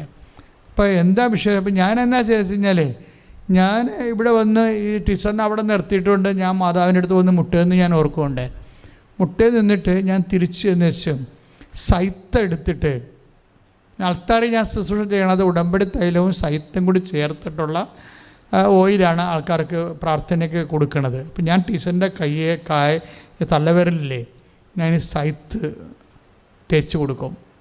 തേച്ച് കൊടുത്തിട്ട് പറഞ്ഞ് ടീച്ചർ ബാത്റൂമിൽ ചെന്നിട്ട് ഇപ്പം തന്നെ ആ നടുവലിൻ്റെ ആ മുടന്തി നിൽക്കുന്ന സ്ഥലത്ത്, അനങ്ങാൻ പറ്റാത്ത സ്ഥലത്ത് കൊണ്ടുപോയി തേച്ചിട്ട് വരാൻ പറഞ്ഞു. അവരത് വിശ്വാസപ്രമാണം ചൊല്ലിയ അതവിടെ പോയി അപ്ലൈ ചെയ്തിട്ട് അവർ തിരിച്ചു വന്ന് ബ്ലെസ് ചെയ്തോടുകൂടി ഇവരുടെ കിടപ്പ് ആയിട്ട് അവസ്ഥയായിരുന്നു ഇവിടെ ഉണ്ടായിരുന്നു. അത് മാറി. പിന്നെ പതുക്കെ ജോലിയെല്ലാം ചെയ്യാൻ പറ്റുന്ന രീതിയിലായി. ഒരു മാസം കഴിഞ്ഞ് വീണ്ടും സ്കാൻ ചെയ്തപ്പോൾ എല്ലാം അവിടെ ഇല്ല. അതിന് പകരം കാൽഷ്യത്തിൻ്റെ ചെറിയൊരു ഫോർമേഷൻ കാണാനും പറ്റണില്ല. തീർന്ന ആ വിഷയം. ആ ചാപ്റ്ററോടെ ക്ലോസ് ചെയ്യാൻ ഞാൻ എന്താണ് ചെയ്തത്, ടീച്ചർ എന്താണ് ചെയ്തത്? ഞാൻ ചെയ്തത് മാതാവിൻ്റെ മുമ്പിൽ ഈ വിഷയം നമ്മുടെ കയ്യിൽ നിന്ന് വിട്ടുപോയൊരു കാര്യമാണ്. വൈദ്യശാസ്ത്രത്തിൻ്റെ പോലും കയ്യിൽ നിന്ന് വിട്ടുപോയൊരു കാര്യമാണ്. അപ്പം ഞാനെന്ത് ചെയ്ത്, ഞാൻ ഫുള്ളായിട്ട് മാതാവിനെ ആശ്രയിച്ച് അവിടെ മുട്ടയിൽ നിന്നു. അപ്പം അതിനകത്ത് വരുന്ന വിഷയത്തെ അതിൽ വരുന്നൊരു വിഷയം, ഞാൻ മുട്ടയിൽ നിൽക്കുമ്പോൾ ഞാൻ ഈ കുറച്ച് സീരിയസ് വിഷയമാണെന്ന് കണ്ടാൽ ഞാൻ അത് മുട്ടയിൽ നിൽക്കും. കാര്യം ഈ പ്രാർത്ഥനകൾക്കെല്ലാം നമ്മുടെ ബോഡി പോസ്റ്ററിനെല്ലാം ഭയങ്കരമായിട്ടുള്ള വ്യത്യാസങ്ങളുണ്ട്. നിന്ന് പ്രാർത്ഥിക്കണതും മുട്ടയിൽ നിന്ന് പ്രാർത്ഥിക്കണതും. ഇപ്പോൾ ദുഃഖ വെള്ളിയാഴ്ചയൊക്കെ കമന്ന കിടന്നാണ് പ്രാർത്ഥിക്കുന്നത് ആൾത്താറിലെ അച്ഛന്മാരല്ലേ. ഞങ്ങളൊക്കെ ദുഃഖ വെള്ളിയാഴ്ച കയറുമ്പോൾ ചോസുബിളൊക്കെ റെഡ് ചോസുബിൾ ഇട്ടിട്ട് ആ ദുഃഖ വെള്ളിയാഴ്ച ശുശ്രൂഷ തുടങ്ങുന്ന സമയത്ത് ഉച്ചയ്ക്ക് 2:45 ആൾത്താറയിൽ കമന്ന് കിടക്കും 4 മണിക്കൂറോളം. അതെന്തിനാ അങ്ങനെ കിടക്കണമെന്ന് വെച്ച് കഴിഞ്ഞാൽ, ക്രിസ്തു ഗെത്സമനിൽ കിടന്നതിൻ്റെ ഓർമ്മയാണ്. ലോകത്തിൻ്റെ മുഴുവൻ പാപങ്ങളെ പിതാവിൻ്റെയൊക്കെ ഏറ്റെടുക്കുകയാണ് ഗെത്സമനിയിലെ. അത് വല്ലാത്തൊരു മാനസികാവസ്ഥയാണ് ശരിക്കും പറഞ്ഞാൽ ആ സമയത്തൊക്കെ നമുക്ക് ഉണ്ടാകുന്നത്. ലോകത്തിൻ്റെ മുഴുവൻ പാപങ്ങളെ ക്രിസ്തു പിതാവിൻ്റെ പക്കൽ നിന്ന് ഏറ്റെടുക്കുകയാണ് അതിൻ്റെ പരിഹാരം ചെയ്യാൻ വേണ്ടി. അതിനാണ് ക്രിസ്തു ഗെത്സമനിൽ കമന്ന് കിടക്കുന്നത്. അപ്പോൾ അതും ഒരു പ്രെയറാണ്. അത് റെയറായിട്ട് ചെയ്യണ കാര്യങ്ങളാണ്. അങ്ങനെ വ്യത്യസ്തമായ രീതിയിൽ നമുക്ക് പ്രെയർ ചെയ്യാം. പക്ഷേ അങ്ങനെ പ്രെയർ ചെയ്യുമ്പോഴൊക്കെ നമ്മുടെ ബോഡി എന്ത് പോസ്റ്റർ കാണിക്കുന്നൊന്നുമല്ല പ്രശ്നം. അതിൽ നമ്മുടെ വിശ്വാസം ഇൻവെസ്റ്റ് ചെയ്യുന്നുണ്ടോ എന്നുള്ളതാണ് വിഷയം. ഇപ്പം നിങ്ങൾ മുട്ടയിൽ നിൽക്കാൻ ആർക്കാൻ പറ്റാത്തത്, പക്ഷേ അവിടെ മുട്ടയിൽ നിൽക്കുന്നതിൻ്റെ ആനുപാതികമായിട്ടുള്ള വിശ്വാസമുണ്ട്. അത് ഇൻവെസ്റ്റ് ചെയ്യണം. അവിടെ വിഷയം വേണ്ടത്. ആൾക്കാരിങ്ങനെ യാന്ത്രികമായിട്ട് മുട്ടയിൽ നിൽക്കുകയും കിടക്കുകയും എഴുന്നേൽക്കുകയും ഒക്കെ ചെയ്യും, കൈ പൊക്കുകയും തല ഉയർത്തുകയൊക്കെ ചെയ്യും. ഇതെല്ലാം മെക്കാനിക്കലായിട്ട് ചെയ്യേണ്ടതാണ്. അപ്പോൾ ഇനി ശ്രദ്ധിക്കേണ്ട കാര്യം, ഈ ശാരീരികമായ നമ്മൾ കാണിക്കുന്ന ഓരോ തരത്തിലുള്ള അംഗവിക്ഷേപങ്ങളൊക്കെ ഇല്ലേ, ഇതിൻ്റെ അകത്ത് ഹാർട്ടുമായിട്ട് കണക്റ്റഡ് ആണെന്ന് നോക്കുന്നത് നമ്മൾ. അത് പ്രധാനപ്പെട്ട വിഷയമാണ്. ആൾക്കാർക്ക് മിസ്റ്റേക്ക് സംഭവിക്കുന്ന ഇതാണ്. ഹാർട്ട് ഇതിനകത്ത് ഉണ്ടാകത്തില്ല. നമ്മളിങ്ങനെ ബോഡി പോസ്റ്ററൊക്കെ ഇങ്ങനെ അഭ്യാസങ്ങളൊക്കെ കാണിച്ചുകൊണ്ടിരിക്കും, പക്ഷേ അതിൻ്റെ അകത്ത് ഹൃദയം ഉണ്ടാകത്തില്ല. അപ്പോൾ ഹൃദയം കൂടി അതിൻ്റെ കൂടെ ഘടിപ്പിച്ച് കഴിയുമ്പോഴാണ് ഈ പ്രാർത്ഥന റിസീവ് ചെയ്യണത്. കാര്യം നമ്മളത് മീൻ ചെയ്യുന്ന പോലെ ദൈവത്തിന് തോന്നണം. അത് നമ്മൾ ഉദ്ദേശിക്കുന്നുണ്ടോ. അല്ലാതെ ഞങ്ങൾ പറയുന്നത് കൊണ്ട് നിങ്ങൾ ചെയ്യുന്നു, അല്ലെങ്കിൽ നമ്മൾ പഠിച്ചത് കൊണ്ട് പഠിച്ച പോലെ കാര്യങ്ങൾ ചെയ്യുന്നു. അത് വരുമ്പോൾ ഈ നമ്മുടെ ബോഡി പോസ്റ്റർ ഒന്നാമത്തെ തന്നെ പണ്ട് മുതലേ ദൈവത്തിന് ഇങ്ങനെയുള്ള കാര്യങ്ങൾ ഇഷ്ടമില്ലാത്തതാണ്. മനുഷ്യൻ കാണിക്കുന്ന ഈ മുഖഭാവങ്ങളൊക്കെ ഇല്ലേ, അതുപോലെ തന്നെ അംഗവിക്ഷേപങ്ങളോടൊക്കെ ദൈവത്തിന് അത്രയ്ക്ക് ഒരു പോസിറ്റീവ് മൈൻഡല്ല ഉള്ളത്. ഒരാളിൻ്റെ ഫിസിക്കൽ പോസ്റ്റർ, അല്ലെങ്കിൽ അയാളുടെ ആഢ്യത, അല്ലെങ്കിൽ അയാൾക്ക് മറ്റുള്ള എക്സ്റ്റേണൽ ഫാരാഫ്രനാലിയാസൊക്കെ ഇങ്ങനെയുള്ള കാര്യങ്ങളൊക്കെ. ഇപ്പോൾ ദാവീദിൻ്റെ കാര്യം തന്നെ എടുക്കാം. ദാവീദിൻ്റെ കാര്യം എന്താ പറയണത്? ദാവീദിൻ്റെ വീട്ടിൽ സാമുവേൽ പ്രവാചകൻ വരുമ്പോൾ ജെസ്സയുടെ എല്ലാ മക്കളെയും അയാൾ കൊണ്ടുവരുന്നുണ്ട്. പ്രഗത്ഭന്മാരായ എല്ലാ മക്കളെയും കൊണ്ടുവന്നിട്ട് സാമുവേലിനോട് ദൈവം പറയും ഹീസ് നോട്ട് എന്ന് പറയും. അങ്ങനെ പറയുന്നതിന് ദൈവത്തിന് യാതൊരുവിധ ചഞ്ചലിപ്പുമില്ല. നമ്മൾ കൈ ഉയർത്തുമ്പോൾ ചിലപ്പോൾ ഷീസ് നോട്ട് എന്ന് ദൈവം പറയും. എന്താ കാര്യം? നമ്മളിങ്ങനെ കയ്യാങ്കളിക്ക് കാണിക്കുന്നുണ്ടെങ്കിലും ദൈവം ഈ അംഗവിക്ഷേപത്തിൽ അത്ര കണ്ട താല്പര്യമല്ല. അത് നമുക്ക് ആ വചനം നോക്കുമ്പോഴേ സ്തുതിക്കട്ടെ ഹല്ലേലൂയ ഹല്ലേലൂയ ഹല്ലേലൂയ ഹല്ലേലൂയ. കരങ്ങൾ ഉയർത്തിക്കൊണ്ട് സ്തുതിക്കട്ടെ, ഇരുകരങ്ങൾ ഉയർത്തി അതിശക്തമായി സ്തുതിക്കട്ടെ. Hallelujah hallelujah hallelujah. 1 സാമുവേൽ 16:7 ഏറ്റുപറഞ്ഞ മനുഷ്യൻ ബാഹ്യരൂപത്തിൽ ശ്രദ്ധിക്കുന്നു, കർത്താവാകട്ടെ ഹൃദയഭാവത്തിലും. അതാണ് വിഷയം.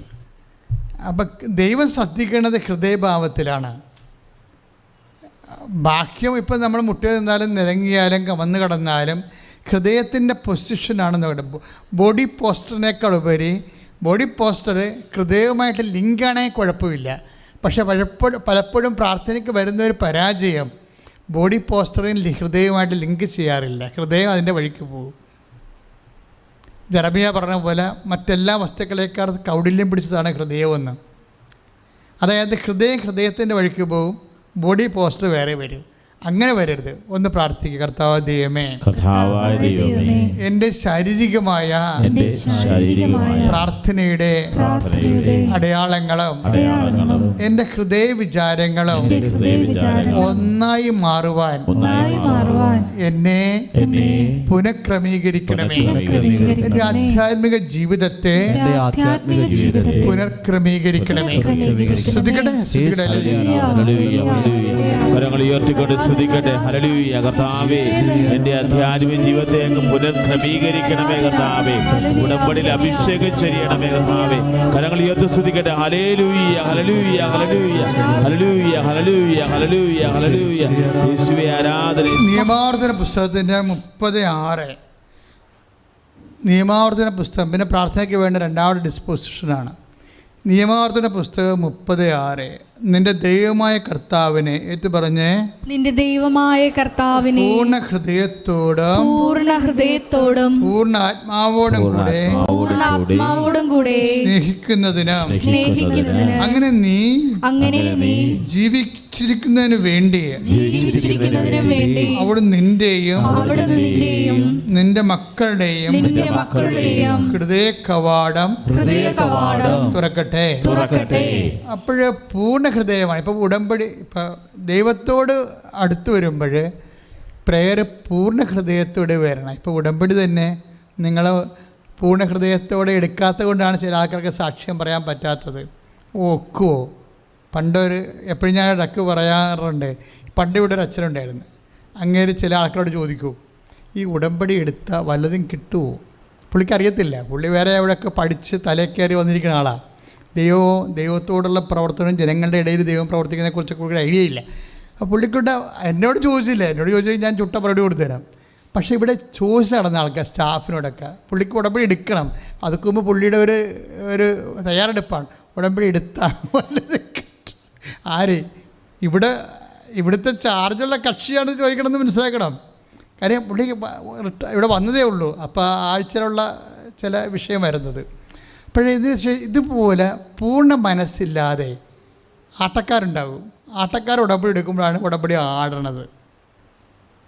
ഉടമ്പടി എടുക്കുന്നതൊക്കെ ഇപ്പം നിങ്ങൾ അത് ആൻറ്റി പറഞ്ഞു വിട്ട്, ഉടമ്പടി എടുക്കടി. കഴിഞ്ഞ ദിവസങ്ങളിലേ കഴിഞ്ഞ ദിവസങ്ങളിലൊരു നേഴ്സിൻ്റെ ഒരു സാക്ഷ്യം ഉണ്ടായിരുന്നു. ഞാൻ സാക്ഷ്യം പറയുന്നതിൻ്റെ കാര്യത്തിൽ നിങ്ങളത് ശ്രദ്ധിക്കാൻ വേണ്ടിയാണ്. നേഴ്സ് പ്രൊഫസറാണ് അവർ. അപ്പോൾ അവരുടെ കുട്ടിക്ക് എന്തോ കുടലിൻ്റെ ഭയങ്കര ഗുരുതരമായ രോഗമാണ്. എന്നുവെച്ചാൽ അതൊരു തന്നെ എന്താണ് നമ്മുടെ ബോഡിയെ കോശങ്ങളെ കഴിക്കുന്ന രോഗങ്ങളില്ലേ, ഓട്ടോ ഇമ്മ്യൂണി ഡിസീസാണ്. അപ്പോൾ അത് ഭയങ്കര അങ്ങ് വന്നാൽ ഭയങ്കര മരുന്നൊന്നും ഇല്ല ഇതിന് ശരിക്കും. അപ്പോൾ പ്രൊഫസർ ഇവർ നേഴ്സുമാരുടെ പ്രൊഫസറാണ്. പക്ഷെ അത് കാരണം അവർ പറയണത്, എൻ്റെ മോൾക്ക് ഇത് വന്നിട്ട് എൻ്റെ അമ്മ എന്നോട് പറയുന്നുണ്ട് നീ ഉടമ്പടി എടുക്കടി എന്ന്. അപ്പോൾ എനിക്കതൊരു കോമഡിയായിട്ടാണ് തോന്നിയത്. അവരെ കോമഡി എന്ന വാക്ക് പറഞ്ഞില്ല, അവർ പറയുമ്പോൾ നമുക്ക് മനസ്സിലാകും. അവർ പറഞ്ഞത് അവരുടെ വിശദീകരണം ഇതാണ്. അതായത് ഇതിൻ്റെ ലോജിക്കലായിട്ട് ഇത് വെക്കുക. ഇപ്പം നമ്മൾ മെഡിക്കലായിട്ട് നമ്മൾ പഠിച്ചു കഴിഞ്ഞാൽ നമ്മളൊരു മരുന്ന് അപ്ലൈ ചെയ്താൽ അത് ആ രോഗം എന്താണ്, അതിൻ്റെ കാരണം എന്താണ്, ആ രോഗത്തിൻ്റെ കാരണം എന്താണ്, ആ കാരണങ്ങൾ കണ്ടുപിടിച്ച് കഴിഞ്ഞാൽ അതിൻ്റെ വാക്സിൻ അപ്ലൈ ചെയ്താൽ തീർച്ചയായിട്ടും അത് പ്രവർത്തിക്കും. നമുക്കതിൻ്റെ എവിഡൻസ് കിട്ടും. ഉടമ്പടിക്ക് എന്താണ് എവിഡൻസ്? അല്ലെങ്കിൽ എവിഡൻസ് അല്ല, പ്രാർത്ഥനയ്ക്ക് പൊതുവെ ഉണ്ടാകുന്ന എവിഡൻസ് എന്താണ് പ്രാർത്ഥന? അത് ലോജിക്കലായിട്ട് സിങ്ക് ചെയ്യണില്ല. അങ്ങനെ ചിന്തിക്കുന്നവരുണ്ട്. അതായത് നമ്മുടെ ജീവിതത്തിൽ സംഭവിക്കുന്ന കാര്യങ്ങളിൽ ദൈവം ഇടപെടുമോ എന്നുള്ള കാര്യം ലോജിക്കലായിട്ട് യുക്തിപരമായിട്ട് സിങ്ക് ആകുന്നില്ല. അതുകൊണ്ട് അവർക്ക് ഉടമ്പടി എടുക്കാനോ പ്രാർത്ഥിക്കാനോ പൂർണ്ണ ഹൃദയം കിട്ടണില്ല. പിടിയില്ല, ഇത് വിഷയമാണിത്. അതായത് ഉടമ്പടി എടുക്കുന്നവർ എന്താണ് നിയമാവർത്തനം 36 എന്താ പറയണത്? നിൻ്റെ ദൈവമായ കർത്താവിന് പൂർണ്ണ ഹൃദയത്തോടും. അപ്പോൾ ഒരു പാർഷ്യലായിട്ടുള്ള ഹൃദയം ഉണ്ടാകും. മനസ്സോടെ എടുത്ത് നോക്കാം, എങ്ങനെ ഇരിക്കട്ടെ എന്ന് കാണട്ടെ, ഒരാഴ്ച 1 മാസം എടുക്കാം. ഇങ്ങനെയൊക്കെ ഇരിക്കില്ലേ? ഇങ്ങനെയൊക്കെ ഉള്ളവരുടെ കാശും പോകാൻ സാധ്യതയുണ്ട്, സമയം പോകാൻ സാധ്യതയുണ്ട്.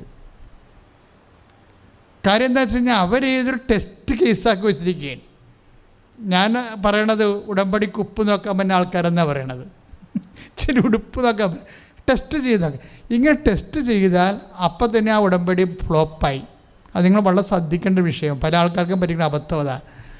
ഉടമ്പടി വെടിക്കെട്ട് പോലെ, ഇപ്പോൾ രതിയൊക്കെ വിശ്വസിച്ച പോലെ വെടിക്കെട്ട് പോലെ വിശ്വസിക്കുന്നവരുണ്ട്. അവർക്ക് സെക്കൻഡുകൾക്കുള്ളിൽ മറുപടി വരും.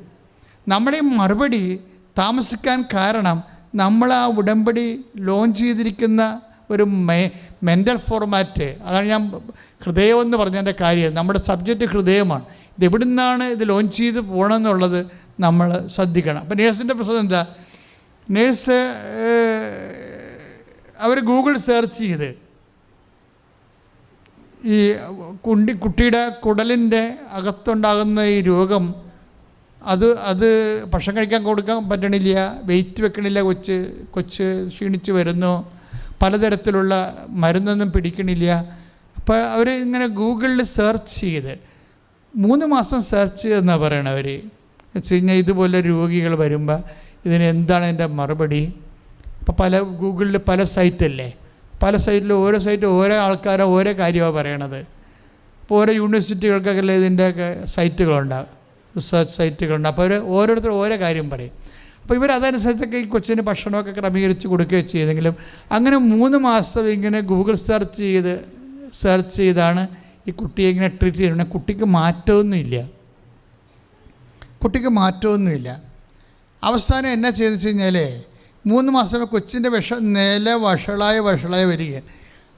അവസാനം അമ്മ പറയുന്നുണ്ട് എടി ഉടമ്പടി എടുക്കുക. അവസാനം ഇവർ പരാജയപ്പെട്ട്, കാര്യം ഇവർ നഴ്സിംഗ് പ്രൊഫസറാണെങ്കിൽ ഇവർക്കുള്ള അറിവും സീനിയർ ഡോക്ടർമാർ ഡിസ്കസ് ചെയ്തും, പക്ഷേ കുട്ടി ഏതാണ്ട് മരിക്കുന്ന കണ്ടീഷനായി.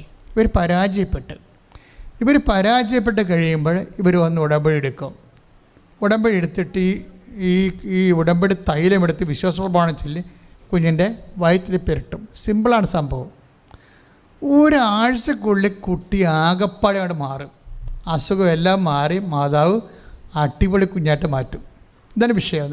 ഇപ്പം ഇതിനകത്ത് എന്താ നേഴ്സിന് സംഭവിച്ചതെന്ന് വെച്ച് കഴിഞ്ഞാൽ അവർ ഇതിന് പൂർണ്ണ ഹൃദയത്തോടെ അല്ല ആദ്യകാലങ്ങളിൽ ഈ വിഷയം കൈകാര്യം ചെയ്തത്. എന്താ കാര്യം? അവിടെ ബുദ്ധി കാരണം ചില ആൾക്കാർക്ക് വരുന്ന ഒരു ശാപമാണ് ബുദ്ധി എന്ന് പറയണത്. കാര്യം വെച്ച് കഴിഞ്ഞാൽ അവർ പഠിച്ചു വെച്ചേക്കുന്ന ഫോർമുല അനുസരിച്ച് തന്നെ ആയിരിക്കും അവർ ദൈവത്തെ സമീപിക്കണം. അപ്പോൾ ഒരു ഭാഗിക ഹൃദയമേ ഉണ്ടാകത്തുള്ളൂ. അവർക്ക് പൂർണ്ണ ഹൃദയം വേണം ഇതിന്. അതായത് നമ്മൾ ഉടമ്പടി ലോഞ്ച് ചെയ്യുമ്പോൾ നമുക്കെന്താ വേണ്ടത്? ഭാഗികമായ ഹൃദയമല്ല, ഒത്താക്കൊള്ള, കിട്ടിയാ കൂട്ടി, പോയ ചട്ടി, ഇങ്ങനെ നമ്മളിങ്ങനെ ഉരുണ്ട് കഴിക്കാൻ ഇങ്ങനെ നിൽക്കാതെ ഷാർപ്പ് ഷൂട്ടറായിട്ട് വരണം. നെഞ്ചത്ത് കൈവച്ച് കർത്താവായ ദൈവമേ, കർത്താവായ ദൈവമേ, കൃത്യമായ ബോധ്യങ്ങളാൽ ഉടമ്പടി നടപ്പിൽ വരുത്തുവാൻ എന്നെ അഭിഷേകം ചെയ്യണമേ. അപ്പം കൃത്യമായ ബോധ്യം എന്ന് പറയണത് ഇപ്പം ഷേൽ ടീച്ചറിൻ്റെ സാക്ഷ്യം തന്നെ എടുക്കാം. ഇപ്പം സാക്ഷ്യങ്ങൾ എടുക്കുമ്പോഴേ റീസെൻറ്റ് സാക്ഷ്യങ്ങളാണ് നമ്മളെല്ലാം എടുക്കുന്നത്. എടുക്കുമ്പോൾ എന്നെ സംബന്ധിക്കുന്നത് ഷേൽ ടീച്ചർ ഇന്നലെ പറഞ്ഞൊരു കാര്യമുണ്ട്. അതായത് ഇവർ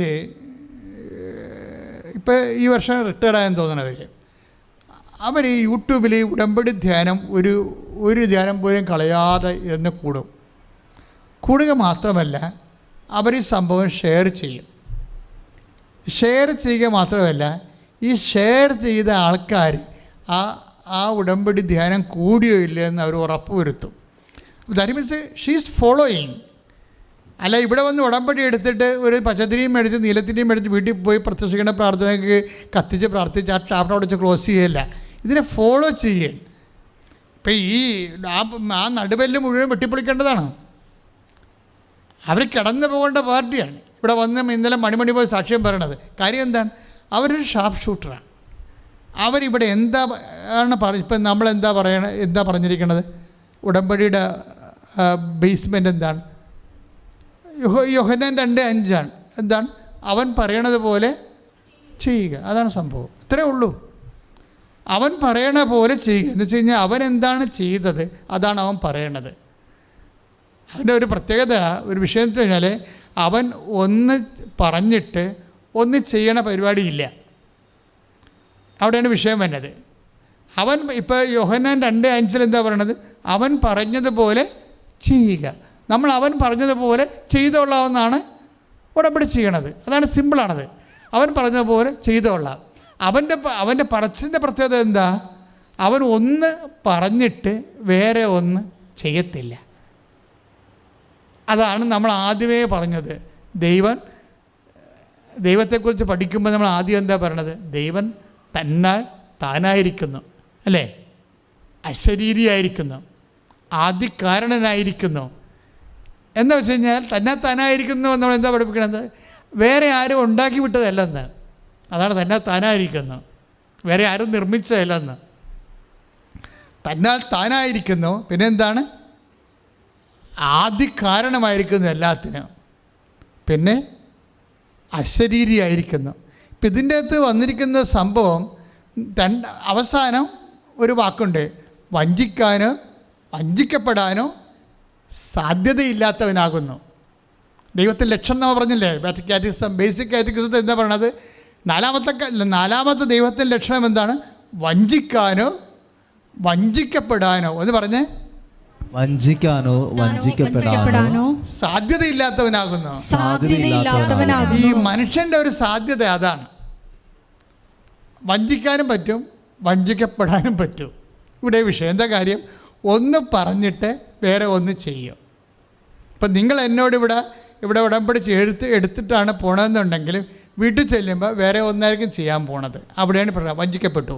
ഉടമ്പടി വഞ്ചിക്കപ്പെടുന്നത് അങ്ങനെയാണ്. ഇവിടുന്ന് ഒന്ന് പറയും. ഇപ്പം ഇവിടുന്ന് ലോകം മുഴുവൻ പോയി കർത്താവിൻ്റെ വചനം എല്ലാവരെയും അറിയിക്കാൻ വേണ്ടി, യേശുവെ അറിയാത്തവരെ അറിയിക്കാൻ വേണ്ടി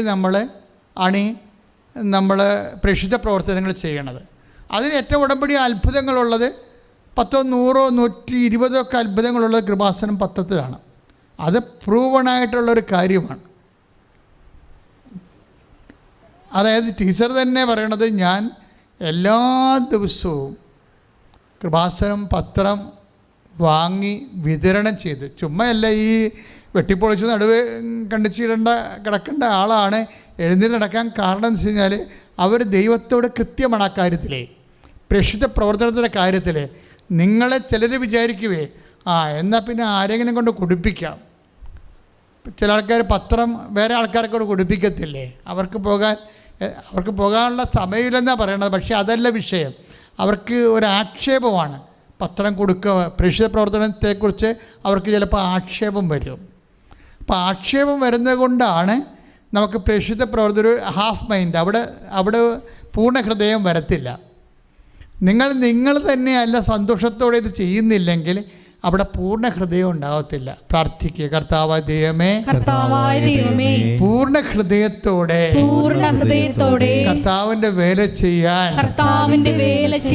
എനിക്ക് അഭിഷേകം നൽകണമേ, എനിക്ക് അഭിഷേകം നൽകണമേ. ശ്രദ്ധിക്കട്ടെ,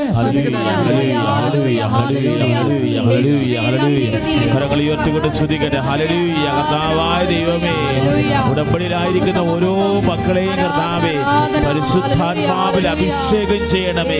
പരിശുദ്ധ പരമദിവ്യകാരുണ്യത്തിന് അപ്പോൾ നമ്മൾ ഉടമ്പടി എടുക്കുന്ന ഹൃദയത്തെക്കുറിച്ചാണ് ഈ ശുശ്രൂഷ മുന്നോട്ട് പോകുന്നത്, അല്ലേ? അതായത് അച്ഛൻ ആദ്യം പറഞ്ഞ് ചില ചെടികൾ ചില മണ്ണിൽ നട്ട് കഴിയുമ്പോൾ അതിങ്ങനെ മഞ്ഞ നിറത്തിൽ കോലച്ചിങ്ങനെ വരുമെന്ന് പറയും. വിത്ത് അതിൻ്റെ അകത്ത് ഫലങ്ങളൊന്നും കിട്ടത്തുമില്ല. ചില മണ്ണിൽ നല്ല കരിമ്പച്ചയായിട്ട് ഷൂട്ട് ചെയ്ത് വന്നിട്ട് നിറച്ച് ഫലങ്ങളുണ്ടാകും. ഉടമ്പടി സ്പ്രൗട്ട് ചെയ്യേണ്ടത് ഹൃദയത്തിൽ നിന്നാണ്. ആ ഹൃദയത്തിൻ്റെ കൾച്ചറിങ് എങ്ങനെയാണെന്നാണ് സംസാരിച്ചുകൊണ്ടിരിക്കുന്നത്, അല്ലേ? സുഭാഷിതം 3:5 വചനമുണ്ട്. സുഭാഷിതം 3:5 കർത്താവിൽ പൂർണ്ണ ഹൃദയത്തോടെ വിശ്വാസം അർപ്പിക്കുക, സ്വന്തം ബുദ്ധിയെ ആശ്രയിക്കരുത്. അവിടെയാണ് വിഷയം എന്നത്. It's A very great.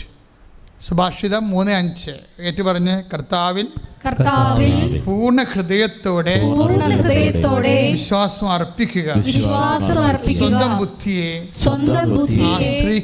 ആശ്രയിക്കുകയുമരുത്. അപ്പോൾ നേഴ്സിംഗ് പ്രൊഫസറിൻ്റെ വിഷയം അതാണ്. അവരെന്നാ പറയണത്, ഇതിൻ്റെ ലോജിക്ക് എന്താണെന്ന് മനസ്സിലാവണില്ല.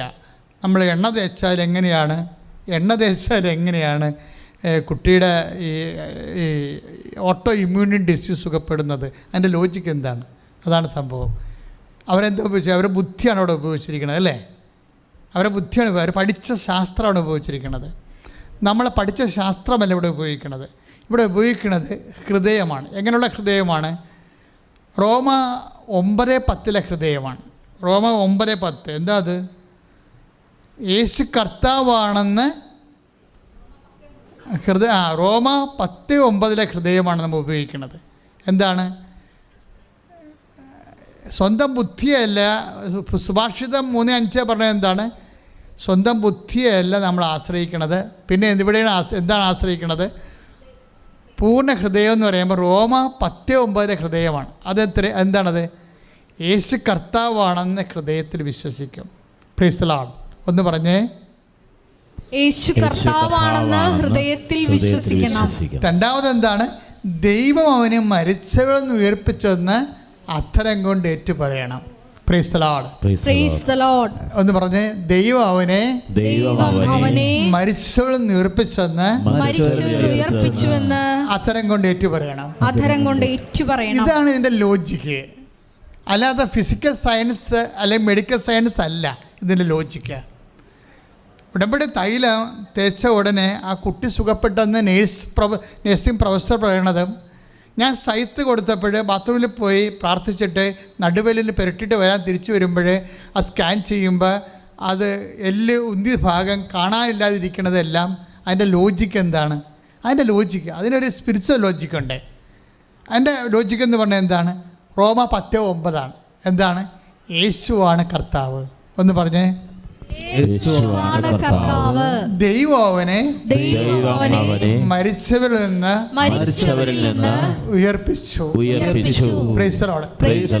മരിച്ചവരിൽ നിന്ന് ഉയർപ്പിച്ചു എന്നുള്ളത് അത്തരം കൊണ്ട് ഏറ്റുപറയും. ഈ പ്രാർത്ഥനകളെല്ലാം ലോഞ്ച് ചെയ്യിക്കുന്നത് മരിച്ചവരിൽ നിന്ന് ഉയർപ്പിച്ചു എന്നുള്ള ഏറ്റുപറച്ചിൻ്റെ കൂടെയാണ് ഈ പ്രാർത്ഥന നമ്മൾ ദൈവത്തിലേക്ക് ഉയർത്തുന്നത്.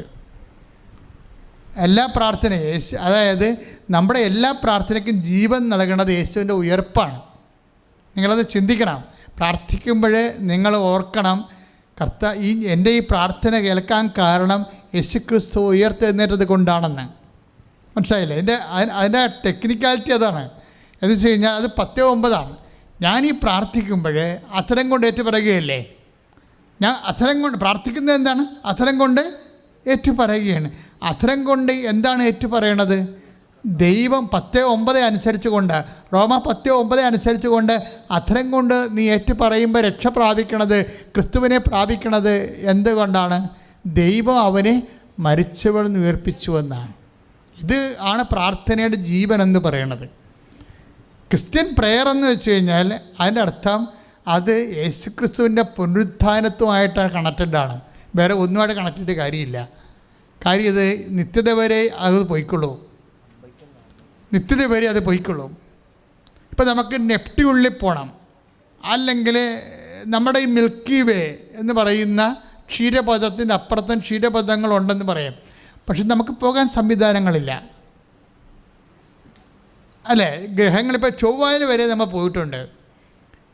12 വർഷം വേണം വേഴത്തിലെത്താൻ. നമുക്ക് വേഴത്തിലെത്താൻ പറ്റത്തില്ല. എന്ത് ഇന്ധനം ഉപയോഗിക്കും? സൂര്യനെ ഉപയോഗിക്കുമെന്ന് പറഞ്ഞു കഴിഞ്ഞാൽ വേഴത്തിലേക്ക് പോകുന്ന വഴിക്ക് ഭയങ്കരമായ ഈ ഇരുട്ടും തണുപ്പുള്ള സ്ഥലങ്ങളുണ്ട്, സൂര്യൻ്റെ പ്രകാശം എക്കാത്ത സ്ഥലങ്ങളുണ്ട്. അവിടെ വരുമ്പോൾ സോളാർ വർക്ക് ചെയ്യത്തില്ല.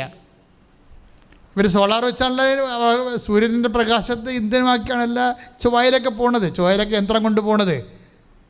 ആ പാനലെല്ലാം സോളാർ പാനലാണ് ഇരിക്കുന്നത്, ഹൈ സൊഫിസ്റ്റിക്കേറ്റഡ് ആയിട്ടുള്ള. പക്ഷേ ഈ മഞ്ഞ് ഗഹ്വരങ്ങളിലേക്ക്, ഇരുട്ട് ഗഹ്വരങ്ങളിലേക്ക് ഇത് വർക്ക് ചെയ്യുന്ന സമയത്ത് സോളാർ പാനൽ വർക്ക് ചെയ്യത്തില്ല.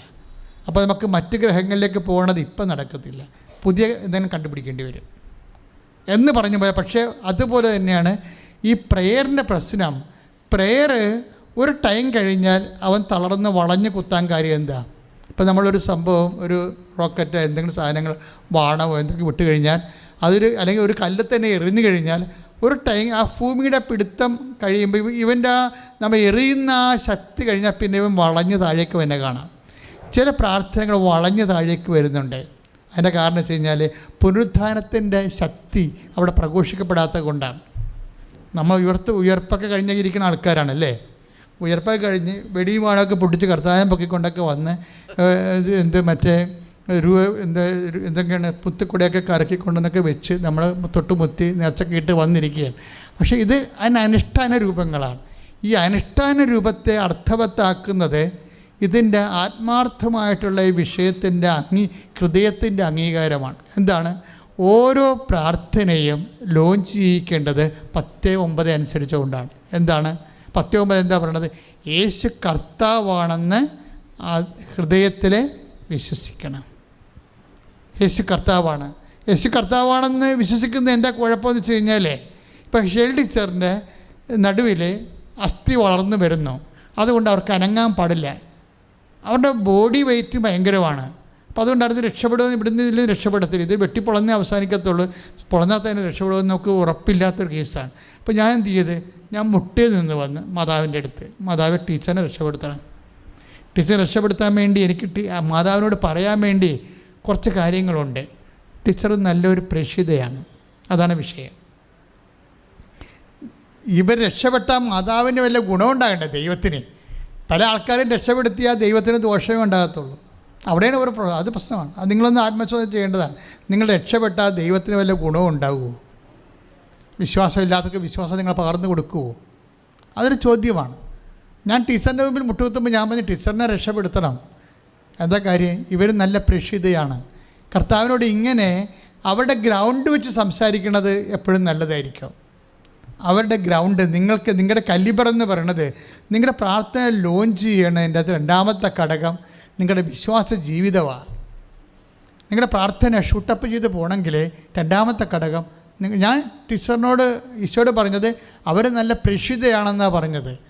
കാര്യം ഇങ്ങനെ പറയാൻ കാരണം എന്ന് വെച്ചാൽ അങ്ങനെയൊക്കെ പറയാൻ പറ്റുകയാണെങ്കിൽ പെട്ടെന്ന് ഇമ്മീഡിയറ്റ് ആക്ഷൻ ഉണ്ടാകും. ഇപ്പം ശിഷ്യന്മാർ വന്ന് ഈ ശതാധിപനെക്കുറിച്ച് എന്താ പറയണത്? ഇവനൊരു നല്ല മനുഷ്യനാണ്. നിങ്ങളുടെ ഫയല് ദൈവദർശനെ വെക്കുമ്പോൾ അതിന് എന്തെങ്കിലും കൂടി നിങ്ങളെ അവതരിപ്പിക്കാൻ പറ്റുന്ന രീതിയിൽ നിങ്ങൾക്ക് ദൈവത്തിൻ്റെ സന്നിധിയിൽ എന്തെങ്കിലും സ്വീകാര്യത ഉണ്ടാവണം. ഞാൻ ടീച്ചറിനെ കുറിച്ച് അതാ പറഞ്ഞത്. അവരന്നും നല്ല പ്രേക്ഷിതയായിരുന്നു. എല്ലാ ആൾക്കാരോടും കർത്താവിനെക്കുറിച്ചും എല്ലാ ടീച്ചർമാരോടും അവർ പറയുമായിരുന്നു. പത്രം എല്ലാവർക്കും പ്രാർത്ഥിച്ച് കൊടുക്കുമായിരുന്നു. അപ്പോൾ അവർ നിലനിൽക്കണമെന്ന് ഞാൻ മാതാവിനോട് പറഞ്ഞു. അവർക്ക് എന്ത് അസുഖം ഉണ്ടായാലും അവർ നിലനിൽക്കണം. അതുകൊണ്ടാണ് സെക്കൻഡുകൾക്കുള്ളിൽ ആ അത്ഭുതം പെട്ടെന്ന് നടക്കാനും ബയോപ്സി പോലും ചെയ്യാത്ത ഇടങ്ങളിൽ വന്നിരിക്കുന്നതിൽ അത് ദൈവമഹത്വത്തിൽ ഉണ്ടാകാൻ കാരണം ഈ ഞാനിത് പ്രയർ ദൈവദർശനെ പ്ലേസ് ചെയ്ത രീതിയാണ്. അവർ രക്ഷപ്പെടണം, അവർ നിലനിൽക്കണം, അവർ നല്ല പ്രേക്ഷിതയാണ്. എനിക്കിത് എവിടെ നിന്നാണ് കിട്ടിയത്? എനിക്കത് ഇങ്ങനെ ഇപ്പം എനിക്ക് പ്രൊമോട്ട് ചെയ്യാൻ പറ്റുന്ന രീതിയിൽ നിങ്ങൾക്ക് ആ കലിബർ, നിങ്ങൾക്ക് ദൈവത്തിന് നിങ്ങളെക്കൊണ്ട് ഗുണമുണ്ടെങ്കിൽ, അല്ലെങ്കിൽ ദൈവജനത്തിന് ഗുണമുണ്ടെങ്കിൽ, മറ്റു മനുഷ്യർക്ക് വിശ്വാസം വർദ്ധിക്കാൻ നിങ്ങളെക്കൊണ്ട് പറ്റും എന്ന് നിങ്ങൾക്ക് കോൺഫിഡൻസ് ഉണ്ടെങ്കിൽ ഈ നിങ്ങളെ പ്രെയർ ലോഞ്ച് ചെയ്യും പെട്ടെന്ന്. അതറിയണമെങ്കിൽ ലൂക്ക 7:5 3 തൊട്ടുണ്ട്. ശതാധിപൻ 7:3 തൊട്ടുണ്ട്. ലൂക്കാസ് വിശേഷം 7:3. ശതാധിപൻ യേശുവിനെപ്പറ്റി കേട്ട് തൻ്റെ ഭൃത്യന്മാരെ ഭൃത്യനെ സുഖപ്പെടുത്തണമേ എന്ന് അപേക്ഷിക്കുവാൻ ചില യഹൂദ പ്രമാണിമാരെ അവൻ്റെ അടുക്കലേക്ക് അയച്ചു. യഹൂദ പ്രമാണിമാരെ അവർ യേശുവിൻ്റെ അടുത്ത് വന്ന് കേണപേക്ഷിച്ചു. എന്താ പറഞ്ഞത്? നീ ഇത് ചെയ്തു കൊടുക്കാൻ അവൻ അർഹനാണ്. അതാണ് സംഭവം. റെക്കമെൻഡ് ചെയ്യുമ്പോൾ എന്ത് ബേസ്, അതിൻ്റെ ഗ്രൗണ്ട് എന്താണെന്ന് അറിയണം. നിങ്ങൾക്കെല്ലാം ഒരു നല്ല ഒരു പ്രേക്ഷിത ഗ്രൗണ്ട് ഉണ്ടാകണം. ഉടമ്പടിയുടെ ഏറ്റവും വലിയ ഗുണം അതാണ്. ഇപ്പോൾ ഉടമ്പടിയിലാണെങ്കിൽ എല്ലാവരും സബ്സ്ക്രൈബ് ചെയ്യത്തില്ലേ? ഞങ്ങൾ 5 പൈസ അതുകൊണ്ട് ഉണ്ടാക്കണില്ല. കമ്പനിയോട് യൂട്യൂബ് കമ്പനിയോട് 5 പൈസ വാങ്ങിക്കണില്ല. ഞങ്ങളുടെ ഉദ്ദേശം എന്ന് പറഞ്ഞാൽ കർത്താവിനെ അറിയാത്ത അറിയിക്കുകയാണ്. അപ്പോൾ ഞങ്ങളെ സംബന്ധിച്ചോളം ഞങ്ങൾ പറയുമ്പോൾ ഗ്രൗണ്ടുണ്ട്. എന്ന് വെച്ച് കഴിഞ്ഞാൽ ഞങ്ങൾക്ക് വേണമെങ്കിൽ 1.5 ലക്ഷം രൂപയൊക്കെ വേണമെങ്കിൽ മേടിക്കാം. 5 ലക്ഷത്തോളം ആൾക്കാരില്ലേ സബ്സ്ക്രിപ്ഷൻ. അപ്പോൾ അത് പണപരമായ കാര്യത്തിന് സാമ്പത്തികം ഉണ്ടാക്കാൻ വേണ്ടിയാണെങ്കിൽ ഞങ്ങൾക്ക് ഉപയോഗിക്കാം. ഞങ്ങൾ കർത്താവിൻ്റെ മുമ്പ് വന്ന് നിങ്ങൾക്ക് വേണ്ടി പറയുമ്പോൾ ഞങ്ങൾക്ക് പറയാം, പണം ഉണ്ടാക്കാൻ വേണ്ടിയല്ല ഈശോയെ. ഈശോയ്ക്ക് നന്നായി സത്യം അറിയാമല്ലോ. നിന്നെ അവരറിയണം. അവർ സുഖപ്പെട്ടിട്ട് 10 മനുഷ്യരോട് നിന്നെക്കുറിച്ച് അവർ പറയുമ്പോൾ ലോകം ഇനിയും അറിയാത്ത ആൾക്കാർ നിന്നെ അറിയും, നിന്നെ ദൈവമായിട്ട് അംഗീകരിക്കുകയും അവരുടെ ജീവിതത്തിലെ നിത്യത രക്ഷ പ്രാപിക്കുകയും ചെയ്യും. അങ്ങനെ ഒരു പ്രേക്ഷിതപരമായ ഐഡിയ ഉടമ്പടി എടുക്കുന്നവർക്കുണ്ടാകണം. കാര്യം ഈശോയുടെ രീതി അനുസരിച്ചാൽ എന്തെങ്കിലും ഗ്രൗണ്ട് നിങ്ങൾക്കുണ്ടെങ്കിൽ പെട്ടെന്നാണ് ആക്ഷൻ. അതുകൊണ്ട് നിങ്ങളുടെ പത്രം വാങ്ങിക്കുക, പത്രം പ്രാർത്ഥിച്ച് കൊടുക്കുക. പലപാടും ആർക്കെങ്കിലും കൊടുത്തിങ്ങനെ ഒപ്പിച്ചുണ്ടാക്കരുത്. മറിച്ച് ഒരു പത്രം എടുക്കുമ്പോൾ ആ സ്വർഗസ്ഥനായ പിതാവിന് ചെല്ല്, കർത്താവേ, യേശുവിനെ അറിയാൻ എന്നെ നീ ഉപകരണമാക്കണമേ. ഇത് വായിക്കുന്നവരോട് പറയണം, നിങ്ങളിത് വായിച്ചതിന് ശേഷം മറ്റുള്ളവർക്ക് കൊടുക്കാൻ പറയണം. അതൊക്കെ ഞങ്ങൾ പറഞ്ഞു തരേണ്ട. അത് നിങ്ങൾക്ക് തന്നെ സ്വന്തമായിട്ട് തോന്നിയാൽ നിങ്ങൾ രക്ഷപ്പെടും. അപ്പം ഞങ്ങൾ പറഞ്ഞു തരുന്നത് ഒരു വിഷയം, അല്ലാതെ തന്നെ നിങ്ങൾക്ക് സ്വന്തമായിട്ട് തോന്നണം. യേശുവിനെ അറിയാത്തവർ അറിയണം, ഞാൻ വഴി 10 മനുഷ്യരെ കർത്താവിനെ അറിയണം. അതുകൊണ്ട് അതാണ് അവരാൾ പറയണത്. എന്തെന്നാൽ അവൻ നമ്മുടെ ജനത്തെ സ്നേഹിക്കുന്നു, നമുക്കൊരു സിനഗോഗ് പണിയിച്ചു തരികയും ചെയ്തിട്ടുണ്ട്. യേശു അവരോടൊപ്പം പുറപ്പെട്ടു. അതായത് നമ്മളെ റെക്കമെൻഡ് ചെയ്യാനൊരു ഗ്രൗണ്ട് നമുക്കുണ്ടാക്കണം. ഉടമ്പടി ഇങ്ങനെ കുറേ അവസരങ്ങളുണ്ട്. ഞാൻ നിങ്ങൾ രോഗികളെ കണ്ടു. ഇപ്പോൾ കഴിഞ്ഞ ദിവസങ്ങളൊരു സാക്ഷ്യം ഉണ്ടായി. രോഗികളെ കണ്ടില്ല. അവർ ഉടമ്പടി വെച്ചിരിക്കുന്ന കാര്യം എന്താ? വീടാണ്. അവിടെ അനിയത്തിക്ക് വീടില്ല. വളരെ പിഴക്കപ്പെട്ട ഗതികെട്ട ഒരു ജീവിതമാണ്. അപ്പം അതുകൊണ്ട് അനിയത്തിക്ക് വീടുണ്ടാകാൻ വേണ്ടി ചേടുത്തി വന്ന് ഉടമ്പടി ചെയ്തിരിക്കുകയാണ്. ഉടമ്പടി ചെയ്തിട്ട് പക്ഷേ ഏക്കണില്ല. ഉടമ്പടി ചെയ്തിട്ട് ബാക്കി എല്ലാ വിഷയവും നടന്ന് പ്രധാനപ്പെട്ട വിഷയം നടന്നില്ല. അപ്പോഴവൾക്ക് മനസ്സിലായി, ഞാനൊരു പ്രധാനപ്പെട്ട കാര്യം ചെയ്തിട്ടില്ല, അതുകൊണ്ടായിരിക്കുമെന്ന് വിചാരിച്ചുകൊണ്ട് കാര്യം രോഗികളെ കാണാൻ പോയിട്ടില്ല, രോഗികൾക്ക് ഭക്ഷണം കൊടുത്തിട്ടില്ല, രോഗികൾക്ക് വസ്ത്രം കൊടുത്തിട്ടില്ല. അതുകൊണ്ട് അവർ വിചാരിച്ചു ഇനി അത് ചെയ്യാമെന്നും പറഞ്ഞ് ഇവർ രോഗീനെ 13 കിലോമീറ്റർ സഞ്ചരിച്ചൊരു കിടപ്പ് രോഗി എടുത്ത് പോയി. ആ രോഗീനെ കട്ടിലേന്ന് പൊക്കി കുളിപ്പിക്കാൻ വേണ്ടി ഇങ്ങനെ പൊക്കി എടുത്തുകൊണ്ടിരിക്കുന്ന സമയത്ത് പെട്ടെന്ന് മൊബൈലിൽ റിങ് വരും. എന്താ സംഭവം? അനിയത്തിക്ക് വീട് ശരിയായെന്ന്. ഈ ടൈം കണ്ടോ? ടൈം അത്രയും അതായത് നമ്മൾക്ക് വരുന്നൊരു വിഷയമെന്ന് പറയണത് നിങ്ങളിത് അച്ഛൻ ഇങ്ങനെ പറയുമായിരിക്കും, കുറച്ചൊക്കെ ചെയ്താൽ മതിയായിരിക്കും. ഇങ്ങനെ ഈ ഉടമ്പടിക്കാരുണ്ട്. ഇവരൊക്കെ ഈ പണി മേടിക്കണത്. ഉടമ്പടിക്കാർ ആലപ്പുഴ വരണമെന്ന് തന്നെ ഞാൻ പറയണില്ല, വെറുതെ കാശ് കളഞ്ഞ എന്തിനാ. അപ്പം അതുകൊണ്ട് ഇത് ദൈവത്തോട് ചെയ്യുക. കാര്യം അവൻ പറയാത്ത ഒരു കാര്യവും നിങ്ങളോട് ഞങ്ങൾ പറഞ്ഞിട്ടില്ല. ഉടമ്പടി എന്ന് പറയുന്നത് എന്താണ്? അവൻ പറയണ പോലെ ചെയ്യുകയാണ് ഉടമ്പടി. അവൻ പറയാത്ത ഒരു കാര്യം പോലും ഞാൻ നിങ്ങളോട് പറഞ്ഞിട്ടില്ല. നിങ്ങളുടെ കൈ പൊക്ക് 100 രൂപ തരാൻ പറ്റുന്നവർ തരാനൊക്കെ ഒന്നും പറഞ്ഞിട്ടില്ല അല്ലേ? ഇന്ന് വരെ ഈ കൃപാസ് തുടങ്ങിയിട്ട് ഞാൻ സാമ്പത്തിക വിഷയം 2000 തുടങ്ങിയതാണ്. ഈ 87 ഇത് ആദ്യം തുടങ്ങിയത്. കടലോരത്തായിട്ട് കൺവെൻഷൻ. അന്ന് വരെ ഞങ്ങൾ അൾത്താരെയും സാമ്പത്തികമായിട്ട് ഞങ്ങൾ കണക്ട് ചെയ്യിക്കത്തില്ല. ആർക്കെങ്കിലും അമ്മയെ സഹായിക്കാനുണ്ട്, ഇത് കറണ്ട് ചാർജ് അടിച്ച് പെയിൻ്റ് അടിച്ച് വൃത്തിയായിട്ട് കിടക്കണമെന്ന് ആഗ്രഹമുള്ളവർ അവിടെ കൊണ്ടുപോയി ഓഫീസുമായിട്ട് കണ്ട് എൻ്റെ രസീത് വാങ്ങിക്കണമെന്നില്ല. അച്ഛനുമായിട്ടില്ല. ഞാനും ആൾക്കാരെ കാണുന്നത് പബ്ലിക്കായിട്ടാണ് കാണുന്നത്. എന്താ കാര്യം? പബ്ലിക്കല്ലാതെ വേറെ ഒരു കാര്യത്തിൽ ഇല്ലെന്നറിയാൻ വേണ്ടിയാണ്. പബ്ലിക്കല്ലാതെ എല്ലാവരും കാണും, കാണാത്ത ഒരു മനുഷ്യനും കാണാതിരിക്കത്തില്ല. പക്ഷേ ഏറ്റവും സീരിയസ് വിഷയം ആദ്യം എടുക്കും. മുമ്പിൽ ടൈമില്ലാത്ത വിഷയമെല്ലാം എടുക്കും. കാര്യം ഇപ്പോൾ മുമ്പിൽ ഒരു അല്പം സമയം പോലും ഇല്ലാത്ത വിഷയങ്ങളുണ്ടാകും, അതൊക്കെ എടുക്കും ആദ്യം. ഉടമ്പടി പുതുക്കിയിരിക്കണമെന്ന് മാത്രമേ ഉള്ളൂ. ചിലയിടത്ത് സാക്ഷ്യം പറഞ്ഞാലെടുക്കും. വിഷയം അത്രയും സീരിയസ് അല്ലെങ്കിലും അപ്പോൾ സാക്ഷ്യം പറഞ്ഞാൽ ഞങ്ങൾ ചോദിക്കും. വിഷയം സീരിയസ് ആണെങ്കിൽ സാക്ഷ്യം പറയാതെ തന്നെ എടുക്കും. കാര്യം അവർക്ക് ചിലപ്പോൾ ഒരു ഉപദേശം കൊടുക്കേണ്ടി വരും, ചിലപ്പോൾ ഒരു ബ്ലെസ്സിങ് മാത്രം മതിയാവും, ചിലപ്പോൾ ഇതുപോലെ മുട്ടയെന്നൊരു പ്രാർത്ഥന കൊടുത്താൽ മതിയാകും. അപ്പം അതുകൊണ്ട് നിങ്ങൾ ഉടമ്പടി ചെയ്യുമ്പോൾ ഞങ്ങളുടെ ഭാഗത്തു നിന്ന് ഞങ്ങൾ കൃത്യമായിട്ട് ചെയ്യണത്, നിങ്ങളത് അവൻ പറയണത് പോലെ തന്നെ ചെയ്യണം. അവൻ പറയണ കാര്യങ്ങൾ എന്ന് പറയുന്നത്, ഒന്ന്, അവൻ പറഞ്ഞതാണ് ലോകം മുഴുവനും പോകണമെന്ന്, എല്ലാ സൃഷ്ടികളോടും സുവിശേഷം പ്രസംഗിക്കണം. അപ്പം നിങ്ങൾ ആരെ കണ്ടാലും കർത്താവിനെക്കുറിച്ച് പറയാൻ ബാധ്യസ്ഥരാണ്. അത് പറയാനുള്ള ചങ്കൂറ്റം ഇല്ലെങ്കിൽ പത്രം കൊടുക്കണം. പത്രത്തിലുണ്ടല്ലോ, പത്രം കണ്ടിട്ടല്ലേ എല്ലാ ആൾക്കാരും കൃപാസനത്തിൽ വരണത്. എന്താണ് 100 സാക്ഷ്യങ്ങളൊക്കെ അല്ലേ ഒരു മാസം വരണത്. അത് നമുക്കൊരു 3000 2000 ഒക്കെ അടുത്ത് സാക്ഷ്യങ്ങൾ വരുമ്പോഴാണ് അതിൽ ഏറ്റവും നല്ല സാക്ഷ്യം നോക്കിയാണ് പത്രത്തിൽ വരുന്നത്. അപ്പോൾ സാക്ഷ്യം പറയാത്തവരാണെങ്കിലും ഇപ്പം നിങ്ങൾ നീല പേപ്പറുള്ളവർ അപ്പം തന്നെ അച്ഛനെ കാണാനുള്ള ചീട്ട് കിട്ടും. പക്ഷേ നീല പേപ്പറുള്ളവരുടെയും സാക്ഷ്യം പറഞ്ഞിട്ടില്ല എന്നുണ്ടെങ്കിൽ ജസ്റ്റ് ബ്ലെസ്സിങ്ങേ കിട്ടത്തുള്ളൂ. എന്താ കാര്യം? എന്തോ ഒരു പന്തികേടുണ്ടെന്ന് എനിക്ക് തോന്നും. നീല പേപ്പറാണ്, ഉടമ്പടി പച്ച കഴിഞ്ഞിട്ട് നീല വരുമല്ല ഒരു കൊല്ലം കഴിയുമ്പോൾ. അപ്പോഴവർക്ക് സാക്ഷ്യം കിട്ടുന്നില്ലെങ്കിൽ അവർ ചുമ്മാ എന്തെങ്കിലും ടെക്നിക്കലായിട്ട് ഓരോ കാര്യങ്ങൾ നിവർത്തിയെന്നല്ലാതെ മനസ്സർപ്പിച്ചുകൊണ്ട് പൂർണ്ണ ഹൃദയത്തോടെ ആ സംഭവം ചെയ്ത് കാണത്തില്ല. ഉടമ്പടിയുടെ രീതി എന്ന് വെച്ചാൽ ഉടമ്പടി ഒരു വ്യക്തിയെ കംപ്ലീറ്റ് ഫെയ്ത്ത്ഫുള്ളാക്കും. അതറിയണമെങ്കിലേ നമ്മൾ മത്തായിയുടെ സുവിശേഷം 5:47, അതായത് സഹോദരങ്ങളെ മാത്രമേ നിങ്ങൾ അഭിവാദനം ചെയ്യുന്നുള്ളൂവെങ്കിൽ വിശേഷവിധിയായി നിങ്ങൾ എന്താണ് ചെയ്യുന്നത്? വിജാതീയരും അത് തന്നെ ചെയ്യുന്നില്ലേ? അതാണ് ചോദ്യം. അതായത് നമ്മുടെ സാധാരണ കടമകളില്ലേ, മനുഷ്യന്മാർ ചെയ്യുന്ന കടമകൾ, അത് മാത്രം ചെയ്താൽ ഒരിക്കലും കംപ്ലീറ്റ് ആകത്തില്ല നമ്മൾ. അതാണ് വിഷയം. അപ്പനും അമ്മയും നമ്മൾ നോക്കുന്നു, ശരിയാണ്, നല്ല കാര്യമാണ്. പക്ഷെ അതുകൊണ്ട് നമുക്ക് ഇപ്പോഴത്തെ ഏണിംഗ് ഒന്നുമില്ല. നമ്മളൊരു സാധാരണ ഒരു പ്രതലത്തിൻ്റെ ഒരു ലെവലുണ്ടല്ലോ, ആ ലെവല് ചിലപ്പോൾ അത് കുഴിക്കാൻ പറ്റും, അല്ലെങ്കിൽ അതിനകത്ത് കുറച്ചും വേറെ മണ്ണ് കൊണ്ടുവന്നിട്ട് അത് ഉയർത്താൻ പറ്റും. 2-3 ലെവലാണ് ഇതിൻ്റെ അകത്ത് ഉള്ളത്. ഒന്ന് കുഴി, പിന്നെ സാധാരണ സമതലം, പിന്നെ കുന്ന്. ഭൂമിക്ക് 3 ലെവലാണുള്ളത് അല്ലേ? കുഴിയുണ്ട്, പിന്നെ സമതലമുണ്ട്, പിന്നെ കുന്നുണ്ട്. നിങ്ങൾക്കൊക്കെ ഇത് മനസ്സിലാകാൻ വേണ്ടിയാണ് ഇങ്ങനെ കൊച്ചു ഭാഷ ഉപയോഗിക്കുന്നത്. എന്താ പ്രശ്നം വെച്ച് കഴിഞ്ഞാൽ, ഇതുപോലെ ഇപ്പോൾ അപ്പനെയും അമ്മയും നമ്മൾ നോക്കുന്നു, അത് സമതലമാണ്, നോക്കില്ല കുഴിയാവും. പിടിയിട്ടേ, അപ്പനും അമ്മയും നമ്മളെ ജനിപ്പിച്ച് വളർത്തിയില്ലേ, അപ്പം അവരെ നോക്കുക എന്ന് പറയണത് സ്വാഭാവികമായൊരു നീതിയാണ്, അത് സമതലമാണ്. അതാണ് ഈശോ ചോദിക്കണത്.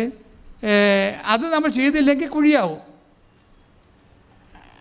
അതാണ് ഈശോ ചോദിക്കുന്നത്. സഹോദരങ്ങളെ മാത്രമേ നിങ്ങൾ അഭിവാദനം ചെയ്യുന്നുള്ളൂ എങ്കിൽ വിശേഷവിധിയായി എന്താണ് ചെയ്യണത്? അപ്പോൾ ദൈവം ആഗ്രഹിക്കണത് എന്താണ്? എക്സ്ട്രാ ചെയ്യുന്നതാണ്. ഉടമ്പടി നിങ്ങളെ കൊണ്ട് എക്സ്ട്രാ ചെയ്യിക്കുന്ന എന്തെല്ലാം കാര്യങ്ങളുണ്ടെന്ന് അറിയാവോ? ഉടമ്പടി ചെയ്യിക്കുന്ന എല്ലാ കാര്യങ്ങളും എക്സ്ട്രായാണ്. രോഗികളെ പരിചരണം എന്ന് പറഞ്ഞാൽ നിങ്ങളുടെ വീട്ടിൽ രോഗികളായിരിക്കണം നിർബന്ധമില്ല. പുറത്തെ രോഗികളെയാണ് ഉദ്ദേശിക്കുന്നത്. എക്സ്ട്രാ വരുന്നതാണത്.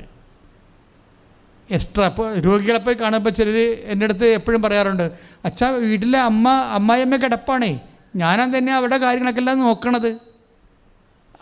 അപ്പോൾ രോഗികളെ ശുശ്രൂഷിക്കേണ്ടത് വീട്ടിലെ പണ്ട് ലീജിയൻ ഓഫ് അമേരിക്കാർക്ക് ഒരു പരിപാടി ഉണ്ടായിരുന്നു ഇതുപോലെ. അവർ രോഗി സന്ദർശനമുണ്ട്. അവർ രോഗി സന്ദർശനം 47 എന്നൊക്കെ പറഞ്ഞ് വായിച്ചുകൊണ്ടിരിക്കും. അപ്പോൾ ഞാൻ 9ാം ക്ലാസ്സിൽ പഠിക്കുമ്പോൾ ലീജിയൻ ഓഫ് അമേരിക്കയിലുണ്ടായിരുന്നു. അപ്പോൾ രോഗി സന്ദർശനം അവർ പറയും. അപ്പോൾ അത് എഴുതി വെക്കണം. അപ്പോൾ അവർ രോഗി സന്ദർശനം എന്ന് പറയണത് ആരാണ്? നാത്തൂൻ്റെ വീട്ടിൽ പോയി നാത്തൂനെ കണ്ടച്ച വന്നിട്ട് രോഗി സന്ദർശനം പറഞ്ഞിരിക്കുകയാണ്. അതൊന്നും വകുപ്പിൽ എഴുതാൻ പറ്റത്തില്ല. അതാണ് ഈശോ ചോദിക്കുന്നത്. ഇങ്ങനെയുള്ള കള്ളത്തരങ്ങൾ കാണിക്കാൻ പറ്റത്തില്ല. മറിച്ച് വിശേഷ വിദ്യയായി നിങ്ങൾ എന്താണ് ചെയ്യണത്, അതാണ് വിഷയം. നിങ്ങളുടെ മക്കളെ നോക്കി ആശുപത്രി കിടന്ന് അപ്പനെ നോക്കി അമ്മയെ നോക്കി എന്ന് പറഞ്ഞിട്ട് അതൊന്നും വിശേഷ വിധിയല്ല. 5:47 അവൻ പറയണ പോലെ ചെയ്യണമെന്ന് പറഞ്ഞാൽ വിശേഷ വിധിയായി നിങ്ങൾ എന്താണ് ചെയ്യണത്? എക്സ്ട്രാ പ്രാർത്ഥിക്കുക. കർത്താവായ ദൈവമേ, സാധാരണ ഉത്തരവാദിത്തത്തില് കവിഞ്ഞ് സുവിശേഷ വേല ചെയ്യാൻ എന്നെ പ്രാപ്തമാക്കണമേ. സാധാരണ ഉത്തരവാദിത്തത്തില് കവിഞ്ഞ് സുവിശേഷ വേല ചെയ്യാൻ എന്നെ പ്രാപ്തമാക്കണമേ.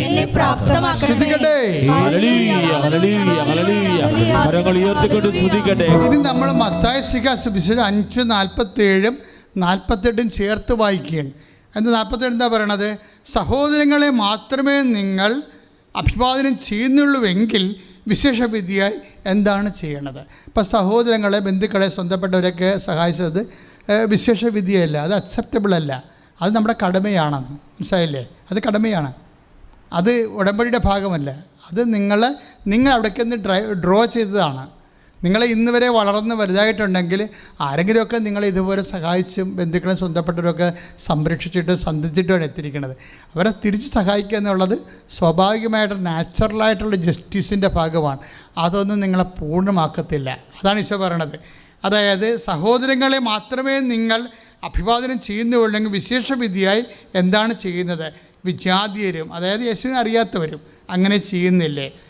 48 അതുകൊണ്ട് നിങ്ങളുടെ സ്വർഗസ്ഥനായ പിതാവ് ഏറ്റു പറഞ്ഞേ, അതുകൊണ്ട് നിങ്ങളുടെ സ്വർഗസ്ഥനായ പിതാവ് പരിപൂർണനായിരിക്കുന്നത് പോലെ നിങ്ങളും പരിപൂർണരായിരിക്കുവിൻ. അപ്പം ഞാൻ എപ്പോഴും ചിന്തിക്കുമായിരുന്നേ, ദൈവത്തെ പോലെ പരിപൂർണ്ണമാക്കാൻ നമുക്ക് പറ്റുമോ? ഇത് എന്നാ വചനമെന്ന് ചോദിക്കും. ദൈവം ആര്, നമ്മളാര്? പക്ഷെ ഇപ്പം എന്താ ഈശോ പറയണത്? അതായത് നമ്മളുടെ ഉത്തരവാദിത്തത്തിൽ കവിഞ്ഞ് നമ്മൾ എന്ത് ചെയ്താലും നമ്മൾ ദൈവത്തെ പോലെ പരിപൂർണമാകും. അതാണ് ഉടമ്പടി നിങ്ങളെ പരിപൂർണമാക്കുമെന്ന് പറയാൻ കാരണം. നമ്മൾക്ക് സ്വാഭാവികമായ ഉത്തരവാദിത്തമില്ലേ? സ്വാഭാവികമായ ഉത്തരവാദിത്തം കവിഞ്ഞ് എന്ത് ചെയ്താലും എന്ത് പറ്റും? നമ്മളെ പരിപൂർണനാക്കും. ഇതാണ് ദൈവം ആഗ്രഹിക്കുന്നത്. കാര്യം ഇത് ഉടമ്പടി മാത്രമേ അങ്ങനെ ഒരു പ്രെയർ ഉള്ളൂ. ശരിക്കും പറഞ്ഞാൽ ഇപ്പം മനുഷ്യനെ പരിപൂർണനാക്കാൻ വേണ്ടി ഇന്ന് സഭയിൽ നൊവേന കൂടിയാൽ നൊവേന അങ്ങനെ ഡിമാൻഡ്സ് ഒന്നും ഇല്ലല്ലേ.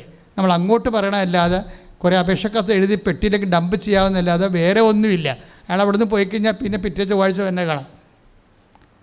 അതാണ് വിഷയം എന്നത്. അങ്ങനെ ഒരു പ്രെയറും ഇല്ല. നമ്മളെ പരിപൂർണനാക്കാൻ പറ്റുന്ന ഏത് പ്രെയറുണ്ട്? കുർബാനയെ നമ്മൾ പ്രെയറായിട്ട് എടുക്കണില്ല. അത് നിത്യതയ്ക്ക് വേണ്ടിയുള്ള ദൈവിക പദ്ധതിയാണ്. അതിവിടെ മറിച്ച് മറ്റുള്ള പ്രെയർ ഫോമിൽ മനുഷ്യനെ പൂർണ്ണനാക്കാൻ എന്തുണ്ട്? ശരിക്കും പറഞ്ഞാൽ ഉടമ്പടിയേ ഉള്ളൂ. കാര്യം ഉടമ്പടി മാത്രമേ വിശേഷ വിധിയായി ചെയ്യാൻ പറയുന്നുള്ളൂ. ഇപ്പം നിങ്ങൾ കൊടുക്കണ പത്രം എന്ന് പറഞ്ഞ് എല്ലാവർക്കും കൊടുക്കണതല്ലേ? അതുപോലെ നിങ്ങൾ രോഗികൾക്ക് കൊടുക്കണ ഭക്ഷണം, രോഗികൾക്ക് കൊടുക്കണ വസ്ത്രം, രോഗികൾ ആരാണ്? ഗവൺമെൻറ് ആശുപത്രി നമ്മൾ ചെല്ലുമ്പോൾ നമ്മുടെ ബന്ധുക്കളാണ് അവിടെ കിടക്കണത് അല്ല. അപ്പോൾ അതാണ് ചെയ്യുന്നത്. വിശേഷ വിധിയായി ചെയ്യുമ്പോൾ സ്വർഗസ്ഥനായ പിതാവിനെ പോലെ നമ്മുടെ സ്നേഹത്തിൽ പരിപൂർണരായിരിക്കുകയാണ്. എപ്പോഴും ഈശോ അവസാനം വരെ ശ്രദ്ധിക്കുന്നൊരു വിഷയമാണ് അധികമായിട്ട് എന്താണ് ചെയ്യണത്. നിങ്ങളന്ന് അധികമായിട്ട് എന്താ ചെയ്യണത്? അപ്പോൾ ഇതെല്ലാം നമ്മളെല്ലാം ഇങ്ങനെ നോർമലായിട്ട് മിനിമമായിട്ടല്ല ചെയ്തു പോകണത്. ദൈവിക കാര്യങ്ങളെ മിനിമമായിട്ടല്ല ചെയ്തു പോകണത്. ഇപ്പം നേർച്ചപ്പെട്ടിക്ക് നമ്മൾ ആ ദുഃഖവെള്ളിയാഴ്ചത്തെ നേർച്ചപ്പെട്ടികളില്ലേ? ഇപ്പം നമ്മൾ ദുഃഖവെള്ളിയാഴ്ചത്തെ ഞങ്ങൾ പിരിവ് നമ്മൾ കുരിശും കുത്തി കഴിഞ്ഞിട്ട് ആൾക്കാർ നേർച്ച ഇടത്തില്ലേ? കുരിശുമുത്തി കഴിഞ്ഞിട്ട് നേർച്ചയിടത്തില്ലേ? അപ്പോൾ നേർച്ചയിടുമ്പോൾ സ്വാഭാവികമായിട്ടും അതെന്തിനാണ്? വിശുദ്ധ നാടുകൾ, കർത്താവിൻ്റെ ഗെത്സമൻ തോട്ടം, അതുപോലെ തന്നെ ബെത്ലഹേം, കർത്താവ് പിറന്ന സ്ഥലം, അതുപോലെ തന്നെ കാലുവരി ഇല്ല, കാലുവരി കാത്തലിക്സിൻ്റെ കയ്യിലല്ല, ആ കാത്തലിക്സിൻ്റെ കയ്യിലുള്ള കാനായിലെ കല്യാണത്തിൻ്റെ വേദി, അങ്ങനെ കുറേ സ്ഥലം അതെല്ലാം സംരക്ഷിക്കാൻ വേണ്ടിയാണ് ഈ ദുഃഖ വെള്ളിയാഴ്ചത്തെ കളക്ഷൻ. പക്ഷേ പാത്രത്തിൽ നോക്കിക്കഴിയുമ്പോൾ ഇപ്പോഴും 5 രൂപയെ കൊണ്ടു. കാര്യം അവർക്ക് ഇടാൻ പറ്റാഞ്ഞിട്ടല്ല, അവർ പണ്ട് മുതൽ ഇട്ട് പഠിച്ചിരിക്കുന്ന സാധനമാണ്. തുട്ട് കയ്യിലില്ലാത്ത കൊണ്ടാണ് തുട്ടിടാത്തത്. കാര്യം കർത്താവിൻ്റെ കാര്യത്തിന് വരുമ്പോൾ ഞാൻ ധ്യാനകേന്ദ്രത്തിലെ കാര്യമല്ല പറയണത്, ഞാൻ ഇടവക പള്ളിയുടെ കാര്യമാണ് പറയണത്. ഇവിടെ ഞങ്ങൾ സ്വസ്ത്രക്കാഴ്ച പോലും എടുക്കണില്ലല്ലോ, കണ്ടില്ലേ? ഞായറാഴ്ച പോലും ഇതിൻ്റെ ഇരട്ടി ആളാണ്, പക്ഷേ സ്വസ്ത്രക്കാഴ്ച എടുക്കത്തില്ല. എടുക്കാൻ വേണ്ടി ആത്മാവ് ഇതുവരെ പറഞ്ഞിട്ടില്ല, പറയണ സമയത്ത് പറയും. ഞാൻ പറഞ്ഞു വരുന്നതിൻ്റെ കാരണം, ഞാൻ പറഞ്ഞതിൻ്റെ വിഷയം നിങ്ങൾ ശ്രദ്ധിക്കണം. ഞാൻ പറയുന്നതിൻ്റെ വിഷയം വിശേഷ വിധിയായി നിങ്ങൾ എന്താണ് ചെയ്യണത്. കർത്താവിൻ്റെ ഒരു മൈൻഡ് സെറ്റ് അങ്ങനെയാണ്. അതാണ് ഞാൻ പറഞ്ഞത്, എൻ്റെ സബ്ജക്റ്റ് അതാണ്. കൊടുക്കുവിൻ നിങ്ങൾക്കും ലഭിക്കും, അമർത്തി കുലുക്കി നിറച്ചളന്ന് അവൻ നിൻ്റെ മടിയിലോട്ട് ചൊരിയുമെന്ന് പറഞ്ഞില്ലേ? എന്തുകൊണ്ടാണ് ചൊരിയാത്തത്? നിങ്ങളുടെ കൈ ഇങ്ങനെ കുറുകിയിരിക്കണം കൊണ്ടല്ലേ? അതാണ് സംഭവം വരണത്. അതുകൊണ്ട് വിശേഷ വിധിയായി നമുക്ക് ഇപ്പോൾ ഇപ്പോൾ രോഗി, നമ്മൾ ഉടമ്പടി പ്രകാരം ചിലപ്പോൾ നിങ്ങൾ ഭക്ഷണം, നിങ്ങൾ ആൾക്കാർക്ക് വസ്ത്രം കൊടുക്കും. ആർക്കാണ് വസ്ത്രം കൊടുക്കണത്? ശരിക്കും പറഞ്ഞാൽ നമുക്ക് നാളെ കാലങ്ങളിൽ വന്ന് വല്ല സഹായം ചെയ്യാൻ പറ്റുന്ന ആൾക്കാരെ നോക്കിയാണ് നമ്മൾ അങ്ങനെയുള്ള പരിപാടിയൊക്കെ ചെയ്യണത്. അത് നമുക്ക് നാളെ എന്തെങ്കിലും പ്രയോജനം ഉണ്ടാകും. ഒന്നുമില്ലെങ്കിലേ ഇപ്പോൾ ഓൺലൈനിൽ കറണ്ട് ചാർജ് അടക്കാൻ എല്ലാവർക്കും അറിയത്തില്ലല്ലോ. അപ്പോൾ ഇവളുടെ അടുത്ത് പൈസ കൊടുത്ത് വിട്ടാൽ അവൾ പോയി അടച്ചോളൂ. അപ്പോൾ അവൾക്ക് ഒരു സാരി ഇരിക്കട്ടെ. ഇങ്ങനെയുള്ള ഒരു, അതായത് നമ്മൾക്ക് എന്തെങ്കിലും പ്രയോജനം ഉണ്ടെങ്കിൽ അതിന് പറ്റുന്ന സഹായമാണ് ആൾക്കാർ ചെയ്യണത്. ഇതൊന്നും അക്സെപ്റ്റബിൾ അല്ല. നമുക്ക് പ്രയോജനം ഉണ്ടാവരുതെന്ന് ഈശോ പറയണത്. അപ്പോൾ ഈശോ പറയും അതിൻ്റെ പ്രതിഫലം നിങ്ങൾക്ക് ലഭിച്ചു കഴിഞ്ഞു എന്ന് പറയും. നമുക്ക് അത് ഈശോ പറയും, പ്രതിഫലം നമുക്ക് ലഭിച്ചു കഴിഞ്ഞു. നമുക്ക് ഇവിടെ വെച്ച് തന്നെ ക്യാഷ് ആൻഡ് കൈൻഡായിട്ട് പ്രതിഫലം ലഭിച്ചു കഴിഞ്ഞാൽ അത് പൂർണ്ണതയുടെ ഭാഗമായിട്ട് ദൈവം അംഗീകരിക്കണില്ല എന്നതിൻ്റെ അർത്ഥം. നമുക്ക് ഇങ്ങോട്ട് കിട്ടരുത്, നമ്മൾക്ക് ഇങ്ങോട്ട് കിട്ടരുത്. ഇങ്ങോട്ട് കിട്ടാത്ത എല്ലാത്തിനും എന്താ ഈശോ പറയണത്? ഞാൻ തിരിച്ചു വരുമ്പോൾ തന്നുകൊള്ളാമെന്ന് പറഞ്ഞില്ലേ? നിത്യതയിൽ നമുക്ക് ലഭിക്കാനുള്ള കാരണങ്ങളെല്ലാം ഇത് സ്വരുക്കൂട്ടലാണ്. ആ നിത്യതയെക്കുറിച്ച് ബോധമുള്ളവരാണ് തിരിച്ചു കിട്ടാത്ത കാര്യങ്ങൾ ചെയ്യണത്. തിരിച്ചു കിട്ടാത്ത കാര്യങ്ങൾ ചില ആൾക്കാർക്കറിയാം. അതായത് അവർക്കിനി ആ കടം കൊടുത്തതാണ്, നമുക്ക് കുറച്ച് പലിശക്ക് അവർ തന്നതാണ്, ഇനിയിപ്പോൾ അവർക്ക് കിട്ടാനുള്ളൊരു മാർഗവുമില്ല. വീട് സ്ഥലം വിൽക്കണം അവർക്ക്. വിറ്റാൽ പിന്നെ അതുങ്ങൾ വെള്ളത്തിലാവും. അപ്പോഴേ നിങ്ങൾക്ക് വേണമെങ്കിൽ ഇളവ് ചെയ്ത് കൊടുക്കാം, കടം വേണമെങ്കിൽ ഇളവ് ചെയ്ത് കൊടുക്കാം. അപ്പം അങ്ങനെ മാനസികാവസ്ഥ ഉണ്ടാവണം. എന്താ കാര്യം? അത് അവർ നമുക്ക് തിരിച്ചു തരണം നിർബന്ധമില്ല, പക്ഷെ ദൈവം നമുക്ക് തിരിച്ചു തരും. വിശുദ്ധ ലൂക്കാസ് വിശേഷം 10-ാം അധ്യായത്തിലെ ഈ നല്ല സമരിയക്കാരൻ്റെ കഥ പറയത്തില്ലേ?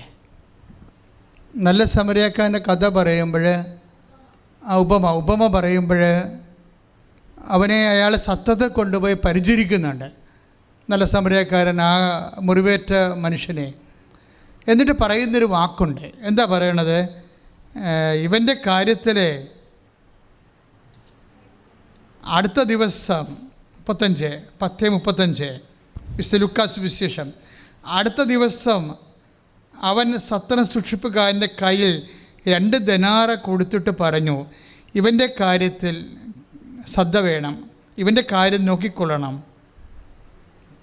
കൂടുതലായി എന്തെങ്കിലും ചിലവാകുന്നെങ്കിൽ ഞാൻ തിരിച്ചു വരുമ്പോൾ തന്നുകൊള്ളാം. ഉടമ്പടി അതാണ് ചെയ്യണത്. നമ്മൾ ഉടമ്പടിയിൽ എന്താണ് ചെയ്യണത്? അവൻ്റെ കാര്യത്തിൽ നമ്മളൊരു ശ്രദ്ധ, അവനായാലും അവളായാലും. മുറിവേറ്റവനും കിടന്നു പോയവനും സാമ്പത്തികമായി തകർന്നു പോയവനും കടങ്ങേറി മുടിഞ്ഞവനും രോഗം വന്ന് അങ്കലാപ്പിലായി പോയവനും അവൻ്റെ കാര്യത്തിൽ ഒരു ശ്രദ്ധ വേണം. അതാണ് ഉടമ്പടി ചെയ്യണത്. അവൻ പറയുന്ന പോലെയാണ് നമ്മൾ ചെയ്യണത്. എന്താ പറയണത്? അവൻ്റെ കാര്യം നോക്കിക്കൊള്ളണം. കൂടുതലായി എന്തെങ്കിലും ചിലവായാൽ ഞാൻ തിരിച്ചു വരുമ്പോൾ തന്നുകൊള്ളാം. ഞാനെന്ന് പറയുന്നത് ആരാണ് അതിൻ്റെ അകത്ത്? ഈ 10:35 ഞാൻ ആരാണ്? ക്രിസ്തുവാണ്. ക്രിസ്തു എങ്ങോട്ട് പോവുകയാണ്? അവൻ ജെറുസലേമിലേക്ക് പോവുകയാണ്.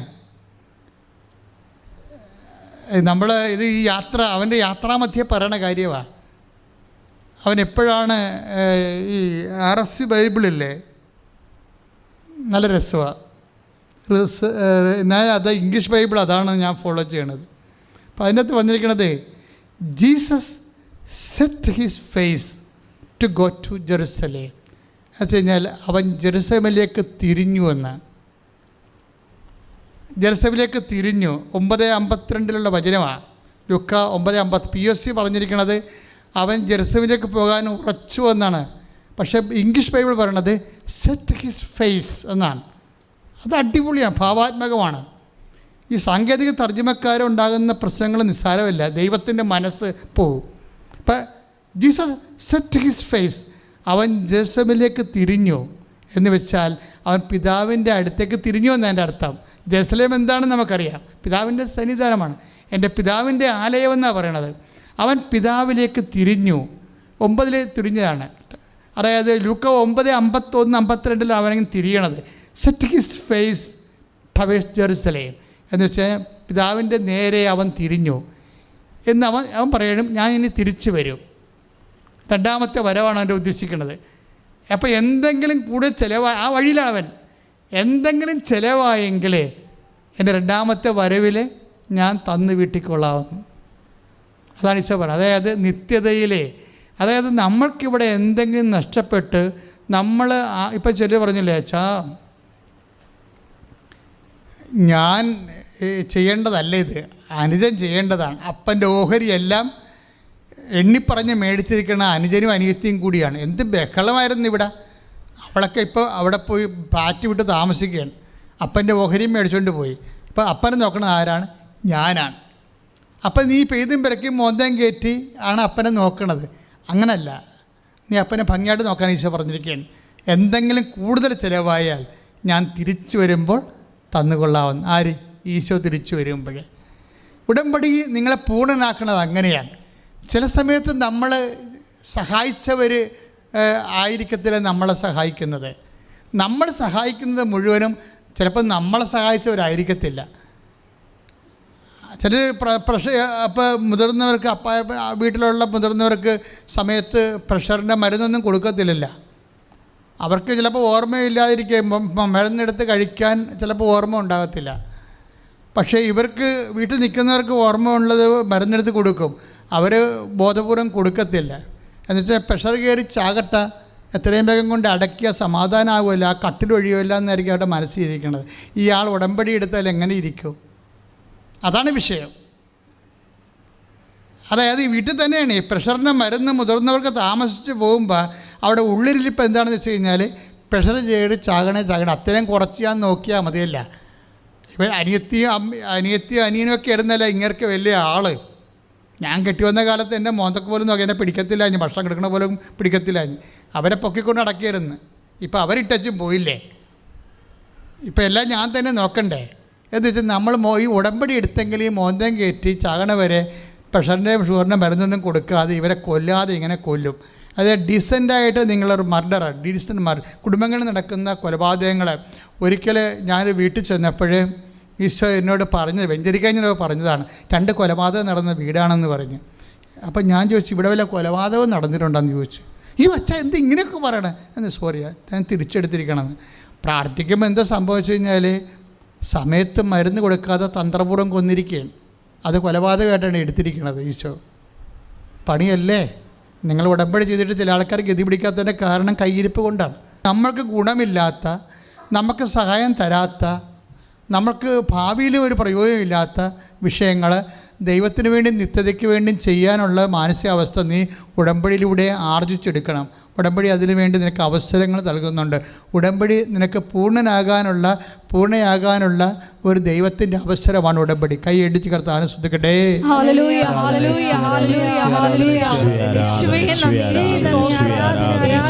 പരിശുദ്ധ പരമ ദിവ്യകാരുണ്യത്തിന്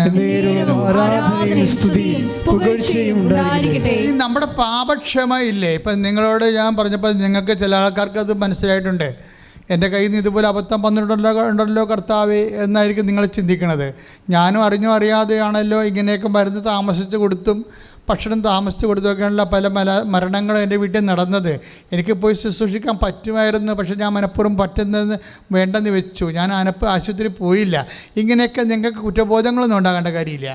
പക്ഷേ അതിനൊക്കെല്ലാം പരിഹാരമുണ്ട്. കാര്യം ഇനിയുള്ള സമയത്ത് എക്സ്ട്രാ ആയിട്ട് ചെയ്താൽ മതി, പാപക്ഷമ ലഭിക്കും. നിങ്ങളുടെ പഴയകാല പാപങ്ങളില്ലേ ഇതുപോലെ നിങ്ങൾ അവഗണിച്ച് കളഞ്ഞതിൻ്റെ പേരിലും ഉണ്ടായിട്ടുള്ള പാപങ്ങളുണ്ട്. നിങ്ങൾ കുറ്റബോധമൊന്നും ഉണ്ടാകണ്ട, എക്സ്ട്രാ ചെയ്താൽ മതി, പാപക്ഷമ ലഭിക്കും. ഉടമ്പടിയുടെ ഒരു ഗുണവതാണ് പാപക്ഷമ അങ്ങനെ വരുന്നത്.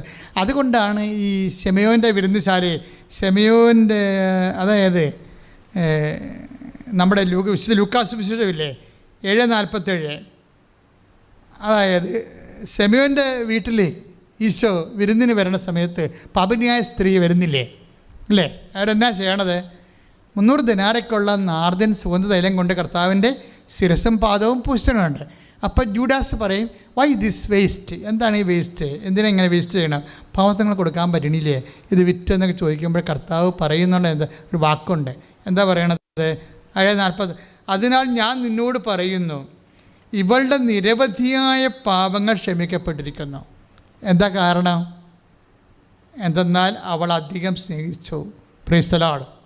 അതായത് അധികം ദൈവത്തെ സ്നേഹിക്കുന്ന അനുസരിച്ച് കൊണ്ട് അധികം നമ്മളോട് ദൈവം ക്ഷമിക്കും. അതാണ് അധികം. ഈ അധികം എക്സ്ട്രായി വീണ്ടും കയറി വരികയാണ്. ഉടമ്പടി നിങ്ങളെക്കൊണ്ട് എക്സ്ട്രായാണ് എല്ലാം ചെയ്യിക്കണത്. ഞാൻ പിന്നെ 4 പുതുക്കിയിട്ട് മെസ്സേജ് എടുക്കാൻ വേണ്ടി എടുക്കുന്ന സമയത്ത് വരുമ്പോൾ ഞാൻ പറയും 5 പുതുക്കിയിട്ട് വരാൻ പറയും. എന്താ കാര്യം? അവിടെ ഒരുമാതിരിപ്പെട്ട കാര്യങ്ങളെല്ലാം നടന്നിട്ടുണ്ട്. പിന്നെ ഒരു കാര്യത്തിൽ മെസ്സേജ് എടുക്കണം. അപ്പോൾ അതുകൊണ്ട് അവർ വീണ്ടും വർക്ക് ചെയ്യട്ടെന്ന് പറയും. ഞാൻ ഇവിടെ തന്നെ ഒന്ന് വിളിച്ച് പറയാം, നിങ്ങൾ ഒന്നുകൂടി പുതുക്കിയിട്ട് വരാൻ പറയും ഉടമ്പടി. എന്താ കാര്യം? ഈ എക്സ്ട്രായാണ്. പക്ഷേ ചെയ്യുമ്പോൾ ബോധം ഉണ്ടാകണം എന്തിനാണ് എക്സ്ട്രാ ചെയ്യിക്കണമെന്ന്. എന്താ ചെയ്യണത്? അതായത് ഇത് എല്ലാ പരിചരണങ്ങളും ശുശ്രൂഷകളും എല്ലാം, അല്ലെങ്കിൽ സുവിശേഷ പ്രചരണങ്ങളും എല്ലാം കർത്താവ് സുഗന്ധലേപനം പോലെ ശുശ്രൂഷയായിട്ടാണ് എടുക്കുന്നത്. അതുകൊണ്ടാണ് പറയണത് 7:47, അതിനാൽ ഞാൻ നിന്നോട് പറയുന്നു, ഇവളുടെ നിരവധിയായ പാപങ്ങൾ ക്ഷമിക്കപ്പെട്ടിരിക്കുന്നു. കാരണം എന്തെന്നാൽ ഇവൾ അധികം സ്നേഹിച്ചു. അപ്പോൾ അധികം കർത്താവിൻ്റെ ശുശ്രൂഷയിലൂടെ നമ്മൾ എന്തെങ്കിലും ഇപ്പോൾ ഒരു പത്രം നിങ്ങൾ കൊടുക്കുന്നു, അല്ലെങ്കിൽ രോഗിക്ക് ഒരു വസ്ത്രം കൊടുക്കുന്നു, അല്ലെങ്കിൽ ഭക്ഷണം കൊണ്ട് കൊടുക്കുമ്പോൾ നിങ്ങൾ മനസ്സിൽ പറയണം, കർത്താവിനെ ഞാൻ സ്നേഹിക്കണമെന്ന് പറയണം. കർത്താവിനെ സ്നേഹിക്കുന്നതിൻ്റെ ഭാഗമായിട്ടാണ് നിങ്ങൾ ചെയ്യണത്. ആ വ്യക്തിയുമായിട്ടല്ല നമുക്ക് ബന്ധം, ഈശോയുമായിട്ടാണ് ബന്ധം. അങ്ങനെ അധികം സ്നേഹിച്ചാൽ എന്ത് പറ്റും? അധികം ക്ഷമിക്കും.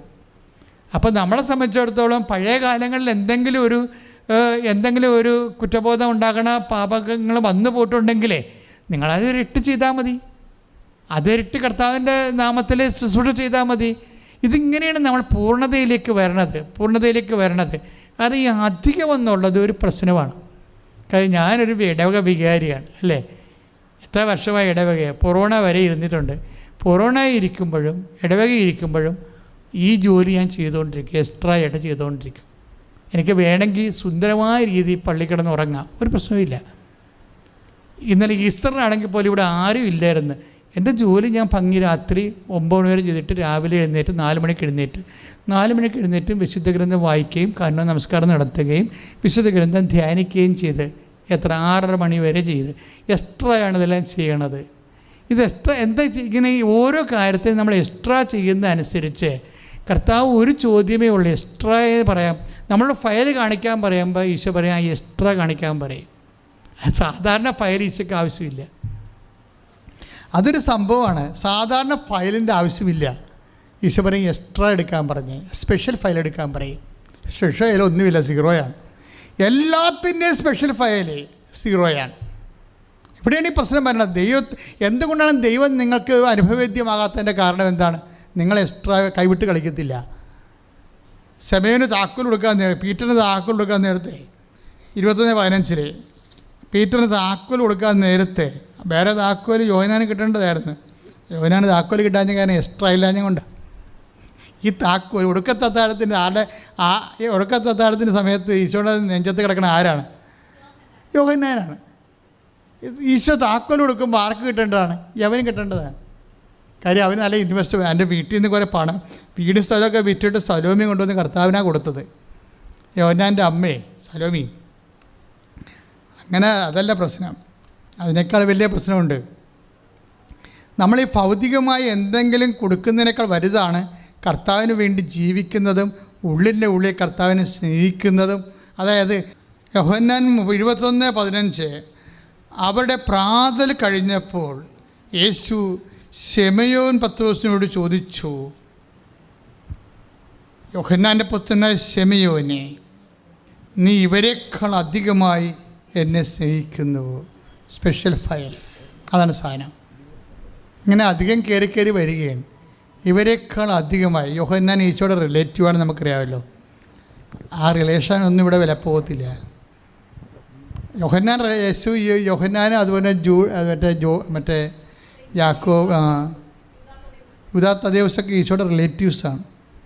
ആ റിലേറ്റീവ്സായിട്ടൊരു കഥയൊന്നുമില്ല. അങ്ങനെയുള്ള എന്തെങ്കിലും ബന്ധങ്ങൾക്കൊന്നും ഒരു പ്രസക്തിയുമില്ല. എക്സ്ട്രായ്ക്കാണ് പ്രസക്തി. എക്സ്ട്രാ നിങ്ങൾ എന്താണ് ചെയ്യണത്? അതാണ് ചോദിക്കുന്നത്. നീ ഇവരെക്കാൾ അധികമായി എന്നെ സ്നേഹിക്കുന്നുവോ? ഇത് തന്നെയാണ് ആ പാപിനിയായ സ്ത്രീയോടും പറഞ്ഞത്. അവൾ അധികം സ്നേഹിച്ചു, അധികം ക്ഷമിച്ചു. ഇത് തന്നെയാണ് ആദ്യ സമയത്ത് നമ്മൾ കണ്ടത്. എക്സ്ട്രാ നിങ്ങൾ ഉടമ്പടി ഇങ്ങനെ അധികമായി ദൈവത്തെ സ്നേഹിക്കാനും പരിചരിക്കാനും സുവിശേഷം പ്രചരിപ്പിക്കാനുമുള്ള അവസരങ്ങളെ നിങ്ങൾ വിവേചിച്ച് മനസ്സിലാക്കിയിട്ട് സന്തോഷത്തോടെ ചെയ്യണം. അതിനിതിൻ്റെ സന്തോഷത്തോടെ ഒരു സംഭവം ചെയ്യണമെങ്കിൽ അതിൻ്റെ സാങ്കേതികമല്ല വേണ്ടത്, അഭിഷേകമാണ് വേണ്ടത്. അഭിഷേകം കിട്ടിയാൽ മാത്രമാണ് നമുക്ക് സന്തോഷത്തോടെ ചെയ്യാൻ പറ്റണത്. അല്ലെങ്കിൽ ചെയ്യും, നമ്മൾ ക്രിയ ഒപ്പിച്ച് കണക്കൊപ്പിച്ചൊക്കെ ചെയ്യും. അതല്ല, ഇത് എക്സ്ട്രാ എന്ന് പറയുന്നത് നമ്മൾ അഭിഷേകത്തോടെ ചെയ്യേണ്ടതാണ്. പ്രാർത്ഥിക്കുക. കർത്താവായ ദൈവമേ, എല്ലാവരേക്കാൾ ഉപരിയായി അങ്ങയെ സ്നേഹിക്കാനും പ്രേക്ഷിതനാകാനും പ്രേക്ഷിതയാകാനും ഉടമ്പടിയിലൂടെ അധികമായി അങ്ങയെ ശുശ്രൂഷിക്കുവാനും അതുവഴി പാപക്ഷമ ലഭിക്കുവാനും കർത്താവേ എനിക്ക് അഭിഷേകം നൽകണമേ. അങ്ങയെ ശുശ്രൂഷിക്കുക വഴി പാപക്ഷമയം നിത്യതയും സരോവരേ മത്തായിയുടെ സുവിശേഷം 5:47 അനുസരിച്ചുകൊണ്ട് പൂർണ്ണത പ്രാപിക്കുവാനും ഉടമ്പടി എടുത്തിരിക്കുന്ന എന്നെ ദൈവസ്നേഹത്തോടെ പത്രോസിനെ പോലെ അങ്ങയെ അധികം സ്നേഹിച്ച അത് അനുവർത്തിക്കുവാൻ അഭിഷേകം ചെയ്യണമേ. ശ്രദ്ധിക്കട്ടെ.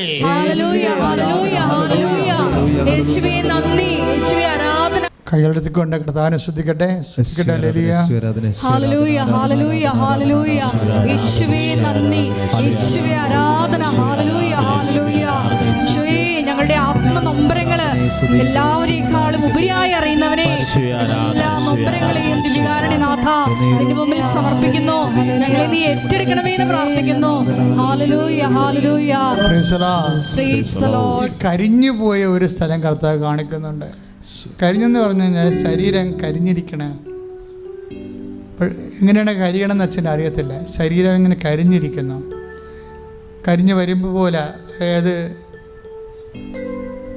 ഇപ്പം ചിലപ്പോൾ കീമോ എടുത്ത് കരിഞ്ഞു പോയതായിരിക്കാം, അല്ലെങ്കിൽ വേറെ ഏതെങ്കിലും വിധത്തിൽ മെഡിക്കേഷനിലൂടെ കരിഞ്ഞു പോയതാണ് കാണിക്കുന്നത്.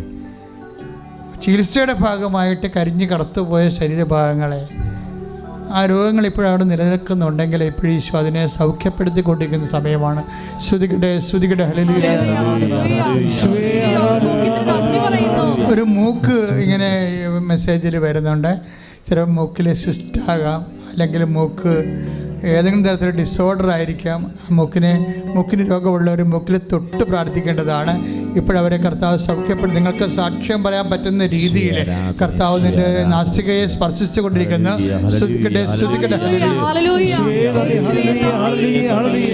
വെളുത്ത വേരുകൾ ഓടുന്ന രോഗങ്ങൾ, വെളുത്ത വേരുകൾ, ചെറിയ രീതിയിലുള്ള വെളുത്ത നിറത്തിലുള്ള വേരുകൾ ഓടുന്ന രോഗങ്ങൾ, അങ്ങനെയാണ് അത് കാണിക്കുന്നത്.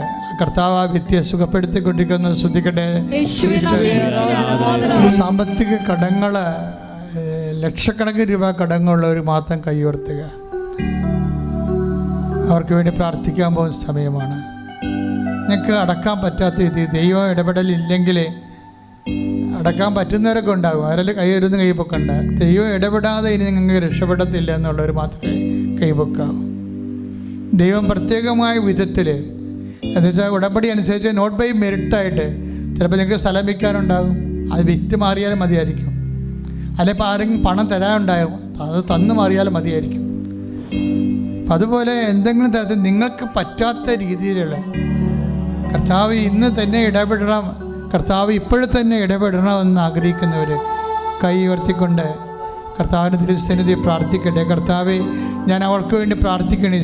വലിയ കടുത്ത സാമ്പത്തിക ബാധ്യതയിൽ പോകുന്നവരെ കർത്താവ്, സാമ്പത്തിക ബാധ്യത കൊണ്ട് ജീവിക്കാൻ കഴിയുമെന്നൊരു ഐഡിയ ഇല്ലാതെ കർത്താവെ വിഷമിക്കുന്നവരെ കടന്ന് പ്രാർത്ഥിക്കുന്ന അവിടെ കടങ്ങളെല്ലാം പരിഹരിക്കാൻ കർത്താവ് ഈ ആഴ്ചയിൽ തന്നെ കർത്താവെ പരിശുദ്ധ അമ്മയുടെ മധ്യസ്ഥത്തിൽ കർത്താവെ അവർക്ക് പ്രത്യേകമായ കർത്താവ് വഴി നടത്തൽ നൽകണമേ എന്ന് പ്രാർത്ഥിക്കുന്നു. ശ്രദ്ധിക്കട്ടെ. യാത്ര ആഗ്രഹിക്കുന്നവർ കൈ ഉയർത്തി പ്രാർത്ഥിക്കേണ്ടതാണ്. യാത്ര ആഗ്രഹിക്കുന്നവർ ചിലപ്പോൾ ഒരു ടെസ്റ്റ് എടുക്കാൻ പോകുന്ന യാത്രയാകാം. കൃപാസനം മാതാവ് സഞ്ചാരി മാതാവായത് കാരണം നമ്മളത് യാത്ര സമർപ്പിച്ച തീർച്ചയായിട്ടും മാതാവ് നിൻ്റെ കൂടെ വരും. നിൻ്റെ കഴിവിനേക്കാൾ ഒരു ദൈവം നിന്നെ സഹായിക്കും. ചിലപ്പോൾ ഇൻ്റർവ്യൂ ആകാം, അതിന് യാത്രയാകാം, ചിലപ്പോൾ ടെസ്റ്റ് ആകാം, ചിലപ്പോൾ യാത്രയാകാം. അത് ഓൺലൈൻ ചെയ്യാനുള്ള ആൾക്കാരായാലും കൈപൊക്കണം. കാര്യം അങ്ങനെയുള്ള വിഷയങ്ങൾക്ക് വേണ്ടി പ്രാർത്ഥിക്കേണ്ട സമയമാണ്. ഇൻ്റർവ്യൂ, ടെസ്റ്റ്, അങ്ങനെയുള്ള കാര്യങ്ങൾ ചിലപ്പോൾ യാത്ര പോയി ചെയ്യേണ്ട കാര്യമാകാം. എംബസിയിലോട്ടോ അല്ലെങ്കിൽ കമ്പനിയിലോട്ടൊക്കെ പോകേണ്ടവരുണ്ടാകാം. എവിടെ യാത്ര, ജോലി സംബന്ധമായ വിഷയത്തിനോ ചികിത്സ സംബന്ധമായ വിഷയത്തിനോ യാത്ര ചെയ്യാനുള്ളവർ കൈപൊക്കുക. ഓൺലൈനിലുള്ളവർക്ക് കൈപൊക്കി പ്രാർത്ഥിക്കേണ്ടതാണ് ഈ സമയത്ത്. അച്ഛനോട് ചേർന്ന് ശ്രദ്ധിക്കട്ടെ. കർത്താവെ, അങ്ങയുടെ തിരുസന്നിധിയിൽ സമർപ്പിച്ചുകൊണ്ട് പ്രാർത്ഥിക്കുന്നു. കർത്താവെ, ഈ മാസം നടക്കുന്ന ആഴ്ചയിൽ നടക്കാൻ പോകുന്ന മുഴുവൻ യാത്രകൾ, ജോലിക്ക് വേണ്ടിയുള്ള യാത്രകൾ, ചികിത്സയ്ക്ക് വേണ്ടിയുള്ള യാത്രകൾ, സാമ്പത്തികമായ കാര്യങ്ങൾക്ക് വേണ്ടിയുള്ള യാത്രകൾ, മക്കളുടെ കാര്യങ്ങൾക്ക് വേണ്ടിയുള്ള യാത്രകൾ, വിവാഹത്തിൻ്റെ ഒരുക്ക യാത്രകൾ, കർത്താവെ, മറ്റെല്ലാ ചികിത്സാ യാത്രകൾ, എല്ലാ യാത്രകളും സഞ്ചാരി മാതാവായ പരിശുദ്ധ അമ്മയുടെ മധ്യസ്ഥത്തിന് സമർപ്പിക്കുന്നു. ദൈവത്തിൻ്റെ കരുണ അവരിലേക്ക് ആവശ്യിക്കട്ടെ. ദൈവത്തിൻ്റെ സാന്നിധ്യം അമ്മാവസിലേക്ക് പോയ ശിഷ്യന്മാരുടെ കൂടെ സഹയാത്രികമായി കൂടി യേശുവും കർത്താവെ എലിസബത്തിന്റെ ഭവനത്തിലേക്ക് സഞ്ചരിച്ചു പോയ അമ്മയുടെ മധ്യസ്ഥത ലഭിക്കട്ടെ. ശ്രദ്ധിക്കട്ടെ.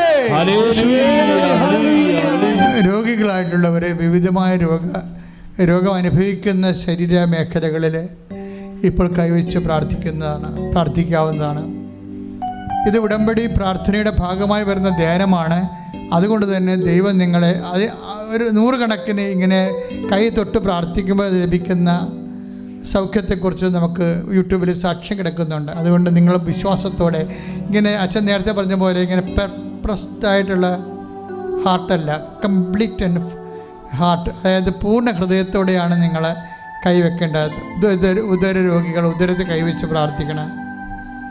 പിസ്റ്റുല PCOD രോഗികളെല്ലാവരും അടിവയറ്റിൽ കൈവച്ച് പ്രാർത്ഥിക്കണം. അതിന് പലതരത്തിലുള്ള സിസ്റ്റ് രോഗികൾ, ഗർഭാശയത്തിൽ സിസ്റ്റുള്ളവരും ട്യൂബർ പ്രഗ്നൻസി നടന്നിട്ടുള്ളവരും മക്കളില്ലാത്തവരൊക്കെ ഇപ്പോൾ അടിവയറ്റിൽ കൈവച്ച് പ്രാർത്ഥിക്കേണ്ടതാണ്.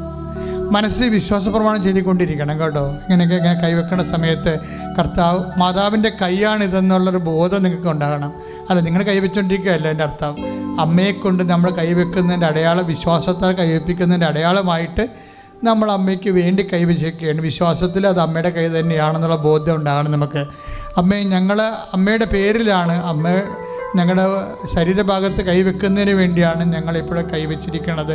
ആ ഒരു ഓർമ്മയിൽ, ആ ഒരു ബോധത്തിലാണ് ഞങ്ങളത് ചെയ്യണത്. അമ്മ ഇപ്പോഴും എല്ലാവരുടെയും ശരീരത്തിൽ ഞങ്ങൾക്ക് അമ്മ കൈവെക്കണമെന്ന് പ്രാർത്ഥിക്കുന്നു. ഉടമ്പടി എടുത്തവരും എടുക്കാൻ പോകുന്നവരും പുതുക്കാൻ പോകുന്നവരും എവിടെയെല്ലാം ശരീര രോഗങ്ങളുണ്ട്, സ്പോണ്ടിലോസിസ് ഉള്ളവർ കഴുത്തിൽ കൈവച്ച് പ്രാർത്ഥിക്കേണ്ടതാണ്. നാക്കിലൊക്കെ അസുഖമുള്ളവരെ നാവിൻ്റെ താഴെ കൈവച്ച് പ്രാർത്ഥിക്കേണ്ടതാണ്. ആ തലവേദനയുള്ളവരെ ശിരസ് കൈവച്ച് പ്രാർത്ഥിക്കേണ്ടതാണ്. കണ്ണിന് അസുഖമുള്ളവരെ കണ്ണിൽ കൈവച്ച് പ്രാർത്ഥിക്കണം. അതുപോലെ എവിടെയാണോ അസുഖം വരണത് ഇപ്പം നടുവിന് വേദനയുള്ളവരും കിഡ്നി രോഗമുള്ളവരും നടുവിൽ കൈവച്ചുകൊണ്ട് പ്രാർത്ഥിക്കേണ്ടതാണ്. അപ്പം അങ്ങനെ എവിടെ ശ്വാസകോശ രോഗികൾ നെഞ്ചിൽ കൈവച്ച് പ്രാർത്ഥിക്കണം. അങ്ങനെ ഓരോരോ രോഗികൾ എവിടെയൊക്കെയാണ് രോഗം ഓൺലൈനിൽ പ്രാർത്ഥിക്കുന്നവർ പ്രത്യേകം ശ്രദ്ധിക്കണം. ഓൺലൈനിലൂടെയാണ് പ്രാർത്ഥിക്കുമ്പോഴും അതുപോലെ തന്നെയാണ് ചെയ്ത് പ്രാർത്ഥിക്കേണ്ടത്. കർത്താവേ, നിന്റെ വിശുദ്ധ പൗരോഹിത്യത്തെ കർത്താവേ നീ മഹത്വപ്പെടുത്തണമേ എന്ന് പ്രാർത്ഥിക്കുന്നു. കർത്താവെ, വീണ്ടും കണ്ണീരോടെ പ്രാർത്ഥിക്കുകയാണ്. പരിശുദ്ധമ്മ ജീവനോടെ പ്രത്യക്ഷപ്പെട്ട ഇടത്ത് നിന്നുകൊണ്ട് ആരാധനയുടെ സാന്നിധ്യത്തെ പ്രാർത്ഥിക്കുന്നു. കർത്താവെ, അടിപ്പിട പോലെ വൈതാക്കാലം പോലെ ദൈവികമായ കരുത്ത് ശക്തി നിങ്ങൾക്ക് ആവശ്യിക്കട്ടെ. ദൈവനാമത്തിൽ നിങ്ങൾ മാർഗരോഗങ്ങൾ തിരവേശികൾ ഈ നിമിഷം മാറിപ്പോകട്ടെ. ശ്രദ്ധിക്കട്ടെ. അച്ഛനോട് ചേർന്ന് പ്രാർത്ഥിക്കും. കർത്താവായ ദൈവമേ, കർത്താവായ ദൈവമേ, വരുമാന മാർഗങ്ങള് മുട്ടിപ്പോയവർക്ക് വേണ്ടി പ്രാർത്ഥിക്കുന്നു.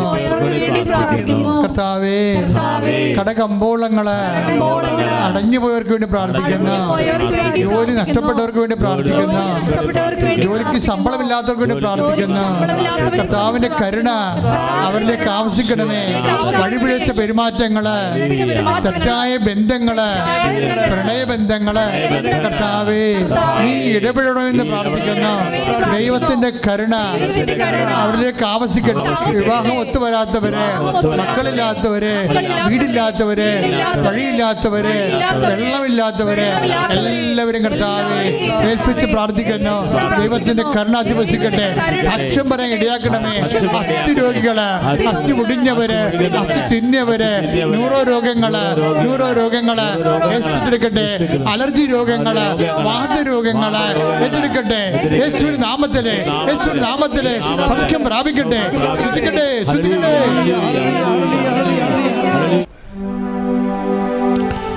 കരങ്ങൾ ഉയർത്തിക്കൊണ്ട് സ്തുതിക്കട്ടെ. Hallelujah, hallelujah. ഇരുകരങ്ങൾ ഉയർത്തി സ്തുതിക്കട്ടെ. യേശുവേ ആരാധന, യേശുവേ ആരാധന, കർത്താവേ ആരാധന, ആരാധന. Hallelujah, hallelujah. കർത്താവേ കൈകൾ ഉയർത്തി ശക്തമായി സ്തുതിക്കട്ടെ. Hallelujah, hallelujah. ഇതാ കർത്താവ് നിങ്ങളെ ആശീർവദിക്കുന്നു, നിങ്ങളുടെ കുടുംബങ്ങളെ ആശീർവദിക്കുന്നു, നിങ്ങളുടെ മക്കളെ ആശീർവദിക്കുന്നു. ഉടമ്പടിയിൽ വെച്ച ഓരോ നിയോഗങ്ങളെ ഏറ്റെടുക്കുന്നു. അനേകായിരം പേര് കർത്താവേ അങ്ങേ പരിശുദ്ധമ്മയുടെ മാതൃശക്തിയിൽ ആശ്രയിച്ച് ബഹുമാനപ്പെട്ട ജോസഫിന്റെ കയ്യൊപ്പ് ശുശ്രൂഷ സ്വീകരിച്ചു പോയ രോഗികളെ ഈശോ തൊടുന്ന നിമിഷമാണ്. ദൈവത്തിന്റെ ശക്തി നിറയട്ടെ. Hallelujah, hallelujah, hallelujah. കൃപാസനം സംഭരിച്ച പരിശുദ്ധമ്മയുടെ പ്രത്യക്ഷീകരണം തിരുസഭ ഏറ്റെടുക്കുന്നതിന് വേണ്ടി കർത്താവേ തിരുസഭയുടെ മേൽ ദിവികാരുണ്യത്തിന്റെ ശക്തി അഭിഷേകമാകണമേ. കർത്താവേ ജോസഫിനെ പ്രാർത്ഥിക്കുന്നു. കൃപയ്ക്ക് മേൽ കൃപ നൽകി കർത്താവേ ജനതകൾക്ക് വേണ്ടി ഉപകരണം ഉപയോഗിക്കണമേ എന്ന് പ്രാർത്ഥിക്കുന്നു. ശക്തി ഒഴുകട്ടെ. Hallelujah, hallelujah, hallelujah, hallelujah, hallelujah. ഇന്നേവരും കൃപാസനം വന്നു പോയ ഓരോ മക്കളെയും സ്പർശിക്കണമേ. യേശുവേ ആരാധന. പരിശുദ്ധ പരമ ദിവ്യകാരുണ്യത്തിന് ആരാധനയും സ്തുതിയും പുകഴ്ചയും ഉണ്ടായിരിക്കട്ടെ. പരിശുദ്ധ പരമ ദിവ്യകാരുണ്യ ഈശോയ്ക്ക് ആരാധനയും സ്തുതിയും പുകഴ്ചയും ഉണ്ടായിരിക്കട്ടെ. പരിശുദ്ധ പരമ ദിവ്യകാരുണ്യ ഈശോയ്ക്ക് ആരാധനയും സ്തുതിയും പുകഴ്ചയും ഉണ്ടായിരിക്കട്ടെ. പരിശുദ്ധ പരമ ദിവ്യകാരുണ്യ ഈശോയ്ക്ക് ആരാധനയും സ്തുതിയും പുകഴ്ചയും ഉണ്ടായിരിക്കട്ടെ. പരിശുദ്ധ പരമ ദിവ്യകാരുണ്യ ഈശോയ്ക്ക് ആരാധനയും സ്തുതിയും പുകഴ്ചയും ഉണ്ടായിരിക്കട്ടെ. പരിശുദ്ധ പരമ ദിവ്യകാരുണ്യ ഈശോയ്ക്ക് ആരാധനയും സ്തുതിയും പുകഴ്ചയും ഉണ്ടായിരിക്കട്ടെ.